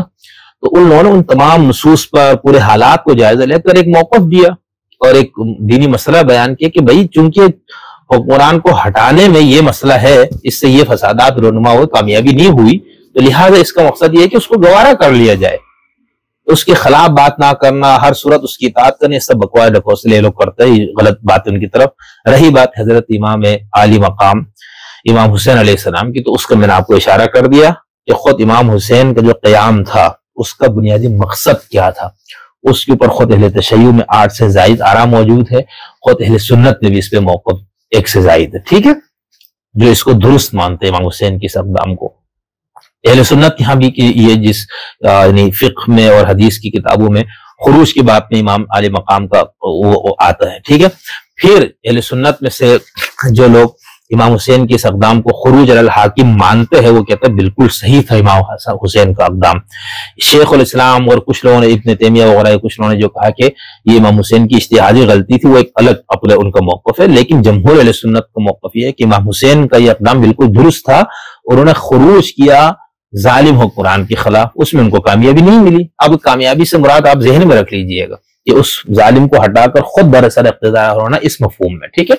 تو وہ یہ کہتے ہیں کہ امام حسین نے چونکہ قدم اٹھایا، وہ صحابی رسول تھے، نواسہ رسول تھے، صحابی ہونے کے ناطے انہوں نے قدم اٹھایا اور بالکل دین کے مطابق اٹھایا۔ یزید ظالم تھا، لیکن اس میں امام حسین ان کو ہٹا نہیں سکے ظالم حکمران کو، اور یزید مزید مضبوط ہو گیا، پورے اہل بیت کو اور ان کے ساتھیوں کو جو کریک ڈاؤن کیا گیا، ختم کیا گیا، وہ پوری ایک اندوناک جو واقعہ ہے، وہ ہم سب اس کو اچھی طرح سے جانتے ہیں۔ تو یہ جو بات اس طرح سے کی جاتی ہے، اس کو ایسے نہیں کرنی چاہیے۔ بس ہمارا صرف اختلاف ان حضرات گرامی قدر سے یہی ہے کہ آپ اپنے سننے والے نوجوان بچوں بچیوں کو اور لوگوں کو دین بتانا چاہتے ہیں تو اس کی ساری بنیادوں کے ساتھ بتائیں، اس کی ما لہ و ما علیہ کے ساتھ بتائیں۔ دیکھیں ہم ایک دین کے طالب علم ہونے کے ناطے ہم یوں سمجھتے ہیں کہ ہم 8 سال کی عمر سے ہم یہ پڑھ رہے ہیں، ٹھیک ہے، گھر سے ابو کے پاس، پھر اس کے بعد مدرسہ پورا 10 سال کی تعلیم، پھر یونیورسٹی، تو ابھی تک ہم پڑھ ہی رہے ہیں۔ اس کے باوجود ڈر لگتا ہے بات کرتے ہوئے، کسی موضوع پر موقف دیتے ہوئے، کسی موضوع پر اس طرح، اور جب سے تحقیق یہ چیزیں ہوئی تو اس کے بعد تو بندہ بالکل ہی گیا، ٹھیک ہے۔ تو اب اگر ہم مبلغ ہوتے ہیں اس طرح کے کسی پولیٹیکل اس کا یا ایک مسلکی اس کا خاص، تو پھر ہم دھڑے سے چیزیں ایسا بیان کرتے ہیں کہ انشاءاللہ، تو اب ہم سے یہ نہیں ہوتا نا۔ تو کہنے کا مطلب یہ ہے کہ یہ سب جب آپ بتائیں تو آپ کو بہت احتیاط کی ضرورت ہے۔ اس احتیاط کی آپ کی بات کی وجہ سے کتنی غلط فہمیاں ہوتی ہے، آپ اپنے اس گفتگو کے ذریعے لوگوں کو کتنی غلط چیزیں بتا دیتے ہیں۔ تو یہ بہت ذمہ داری کا کام، دیکھو انٹلیکچوئل یا اسکالرز یا علماء کی بہت بڑی ذمہ داری ہے، ٹھیک ہے نا۔ آپ سیکولر علماء کے مفہوم میں کہے یا دینی، یعنی مذہب کے اندر قرآن میں یہودی علماء کو جو یلعنہم اللہ یلعنہم اللائنون، لوگوں کی لعنت، ملائکہ کی، یہ سب کچھ کیوں کہا گیا؟ کیونکہ وہ جب آپ دانشوری کی سطح پہ آپ جب غلط پٹری پہ قوم کو چڑھا دیتے ہیں نا، تو اس سے پوری کی پوری قوموں کی تباہی ہوتی ہے، ٹھیک ہے۔ باقی جو کرپشن یہ وہ کرے تو ٹھیک ہے، وقتی نقصان، یہ ایک معمولی نقصان، ایک معاشرے کے ایک طبقے کا نقصان ہوتا ہے، لیکن جب آپ انٹلیکچوئل بددیانتی کرتے ہیں، اب اس بددیانتی کی ایک تو صورت ہے کہ آپ جانتے بوجھتے کرتے، دوسری صورت یہ ہے عدم آگاہی کی وجہ سے۔ تو اس لیے اگر کسی موضوع میں بات کرے تو ہمیں بھی جب کوئی ایک چھوٹا سا ٹاپک پہ بات کرنی ہو تو ہمیں بڑی پریشانی ہو جاتی ہے، اور اس کو ہم چاہتے ہیں کہ اس کے تمام جہات کو دیکھیں، اس میں بہت وقت بھی لگ جاتا ہے، خیر کہنے کا مطلب۔ تو یہ جو بات اس طرح سے کی جاتی ہے، تو میں نے کہا امام حسین علیہ السلام کے قیام یا خروج کے حوالے سے خود بھی متعدد آراء موجود ہے. ٹھیک ہے، کبھی نہیں کر سکتے.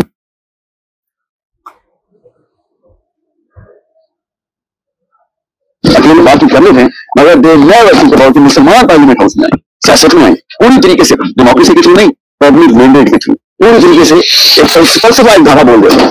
مگر ہمارا فلسفہ جب پہلے سے لا کر دیا گیا ڈبے میں، اور اس کے اوپر چاہے لیبل لیبل لگائیں گے، بلی لیبل لگائیں گے، بلیک لیبل لگائیں گے، اس ڈبے کے اندر جتنے بندے اس کی تباہ کریں گے. یہ ایک معاملہ بہت لڑے ہو رہا ہے، ان کے ساتھ رائی کرنا سے نہیں کر سکتے. آپ کے خیال میں یہ پتہ لگانے کی مدد کرتی ہے جب آپ کہہ رہے ہیں کہ یہ تباہ کرتے ہیں، جو کہا جاتا ہے کہ سلطان کی آنت اللہ کی آنت ہے، یہ کسی بات آپ کو وہاں سے استعمال کی چیزیں ہیں، وہاں سے استعمال کر دیتے ہیں. اس لیے میں امام مہدی کا الیکشن میں کسی قدر کیا پہلے سے انسان میں لگتا ہے وہ کسی خلیفہ کے اندر ہی یہ سارا کا سارا معاملہ کریں گے نا. مگر اس کا ڈیفینیشن کر دیا گیا، نہ محمد ایکسپلین ہوتے ہیں، نہ حسین ایکسپلین ہوتے ہیں، نہ ابو حنیفہ ایکسپلین ہوتے ہیں. اپنے آپ کو پاکستان کے سارے مولوی حنفی کہتے ہیں، اور حنیفہ کو جب تین حدیث ساتھ میں رہا تھا نا. اب دیکھیں وہی بات، ٹھیک ہے. تو یہ پورا مسئلہ خروج ہے، فقہ میں کلام میں اس سے بہت تفصیل کے ساتھ بہت مفصل بحث ہے. یہ ایسی سیدھی سادی سی بات نہیں ہے کہ آپ یوں کر کے سب کو رگیت دے اور سب کو جو نا ڈس آنیسٹ کلیئر کر دے سب بے ایمان تھے اور سب بکے ہوئے. ایسا نہیں ہے. یہ ہمارے شیعہ دوست بھی کرتے ہیں، یہ ہمارے اس ٹائپ کے لوگ بھی کرتے ہیں. یعنی آپ دیکھیں ہم تو کسی بھی فرقے کا مسلک کا علم عالم دانشور جنہوں نے اپنی ذہنی دماغی صلاحیتیں لگا کر ہمارے لیے علم کی شمع روشن کی، سب کا احترام ہے، دل کی گہرائیوں سے احترام ہے. بخدا کوئی کسی اسکالر دانشور اہل علم کی توہین کا ہم سوچ بھی نہیں سکتے. مقصد صرف یہ ہے کہ آپ اس طرح نہ کریں، لوگوں کو غلط انداز سے چیزیں سمپل کر کے ایسا کر کے بتانا کہ بس یہ تو سارے ایسے ہی تھے اور بکے ہوئے تھے اور یہ بادشاہوں کے غلام تھے. ٹھیک ہے، علماء سو بھی رہے، یہی تو وہ علماء لعنتی ہے جنہوں نے جانتے بوجھتے غلط تعبیرات کر کے یا غلط اپنے سطحی ذاتی مفادات حاصل کیے. ایسے لوگ بھی تھے، لیکن آپ پوری امت کی اس کو اس طرح سے دریا بھر نہ کریں. تو یہاں پر ہم نے ساحل صاحب کی جو گفتگو کی اس میں ہم نے خاص طور پر یہ ایک تو اظہار دین یعنی دین کا غلبہ، یہ بار بار یہ بات کرتے ہیں. اب اچھا ابھی جو ہم نے آپ کو آخری کلپ سنا اس کے اندر بھی آپ دیکھیں کہ آپ دعویٰ بول دیں پارلیمنٹ، تو بابا کیسے بولے؟ آپ تو کہہ رہے الیکشن سے نہیں ہونا یہ کام. اب وہی نا کلیئر نہیں ہے، یعنی بندہ بات کرے تو اس سے سمجھے کیا. خیر میں ایک اور کلپ سیاست سے متعلق جو انہوں نے گفتگو کی ہے اور اس کے اندر بھی آپ ان کی ایک یعنی جو غلط فہمی کہے یا ایک بات کو ایک اس انداز ابھی ٹھیک آپ کو نا ہزاروں لاکھوں وفات نظر آ رہی ہیں، کروڑوں 25 کروڑ غلام کی نظر آ رہی ہیں، وفات شامل ہیں. وہ ایک جوڑے کے غلام ہیں. پتہ کیوں؟ کیونکہ ہمارے اسلام کے فلسفے میں آپ لوگوں نے 2 نمبری کرنے کو اسلام بنا دیا کہ نہیں اس کا یہ جب بھی تم سیاست میں داخل ہو گے تم اسلام سے خارج ہو جاؤ گے. سر ہم سیاست میں داخل ہیں. اچھا اب یہ کس احمق نے کہا ہے کہ آپ اسلام سیاست میں داخل ہو تو آپ اسلام سے خارج ہو گئے؟ کوئی نہیں کہتا. یہاں تک کہ جس مفتی صاحب سے ایک بیچارے کو انہوں نے گیر کے رکھا، مجھے تو بڑا رحم بھی آیا، بھائی دھڑے سے بولے نا یار آپ بھی اپنا موقع. خیر اب ہمارے روایتی جو مسلک کے بھی مسئلہ یہی ہے نا، وہ خلافہ اسلام نظام، اس کو یہ لوگ بھی مانتے ہیں بیچارے. وہ اور مودودی صاحب اور یہ عدیم صاحب ٹائپ کی جو لوگ ماننا فرق ہے. یعنی وہ ہمارے علماء روایتی ہوئے کہ بھئی خلافت کا نظام ہے، اسلام کا ہونا چاہیے فلاں، اور اس کے لیے جدوجہد بھی ہونی چاہیے. اس کو مقصود و مطلوب مومن کے طور پر وہ لوگ پیش نہیں کرتے، بھائی آپ سب کچھ چھوڑ چھاڑ کے یہی کرنا ہے. یہ فرق ہے. خیر تو اس کے اندر بھی کہہ رہے بھئی آپ نے تو سیاست میں جانے کو اسلام سے خارج کس بیوقوف نے کہا ہے آج تک؟ بلکہ یہ دیکھے کہ جو موجودہ سیاست میں حصہ لینے والوں کو کی جو تکفیر کرتے ہیں نا، وہ لوگ کرتے ہیں جو اس فکر کے ہے، جو اولیاء مقبول جان کی فکر کی ہے، جو ساحل عدیم کی فکر کی. کون؟ TTP والے، داعش والے. مولانا فضل الرحمان تو بار بار حملے کیوں کرتے؟ وہ یہی تو کہتے ہیں کہ بھئی یہ جمہوریت اور یہ کفریہ نظام میں جا رہا ہے. تو خیر یہ بالکل تضاد بیانی، یعنی کوئی اس طرح ہمیں سمجھ میں نہیں آ رہا ہے کہ ہم تبصرے بھی کچھ چیزوں پہ کس طرح سے کریں.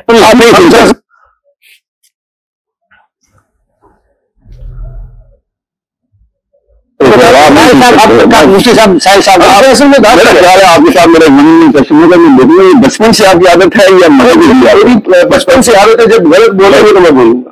مفتی صاحب بات مکمل کر لیں گے. بچپن سے ساحل صاحب کو بات مکمل کر لیں گے. آپ کو کسی مولوی صاحب نے بتایا تھا نا اللہ نے 2 کان کس لیے دیے؟ مجھے پتا ہے کان کس لیے. کان اس لیے ہے کہ اچھی بات کو سنو، غلط بات ہو اب یہ بھی ان کا طریقہ، میں نفسیاتی ماہر ہوں، فلا بھائی تو ہم بھی نفسیاتی ماہر ہیں نا، ہم بھی آپ کے اوپر اس طرح سے کوئی وہ کرا سکتے. تو خیر علمی فکری گفتگو اور اس کا ایک پورا ایک انداز، اس طرح سے بات ہونی چاہیے. ایک دو چیزیں اور ہے، خاص طور پر مسئلہ فلسطین کا جو عجیب و غریب یہ حل پیش کرتا، وہ تو بھئی آپ بندہ کیا کہے، مطلب کیا کرے بتائیں، عجیب بات. اس پہ ہم، اور ایک پوائنٹ اور ہے اس پہ ہم انشاءاللہ سے تھوڑی سی بات کریں گے اگلے اس پہ. یہ چونکہ بات بہت زیادہ لمبی ہو گئی تو بس پتہ نہیں آپ حضرات اس کو کیسے دیکھیں گے. ہم نے کوشش کی ان کو موقف دینے کی، ان کی فکر کی جو جڑ ہے، بنیاد ہے، کہاں سے یہ بات آ رہی، ہم نے وہ آپ پر واضح کرنے کی کوشش کی. مزید کچھ گفتگو ہم اس میں اگلے پارٹ میں کریں گے. ٹھیک ہے، بہت شکریہ جی.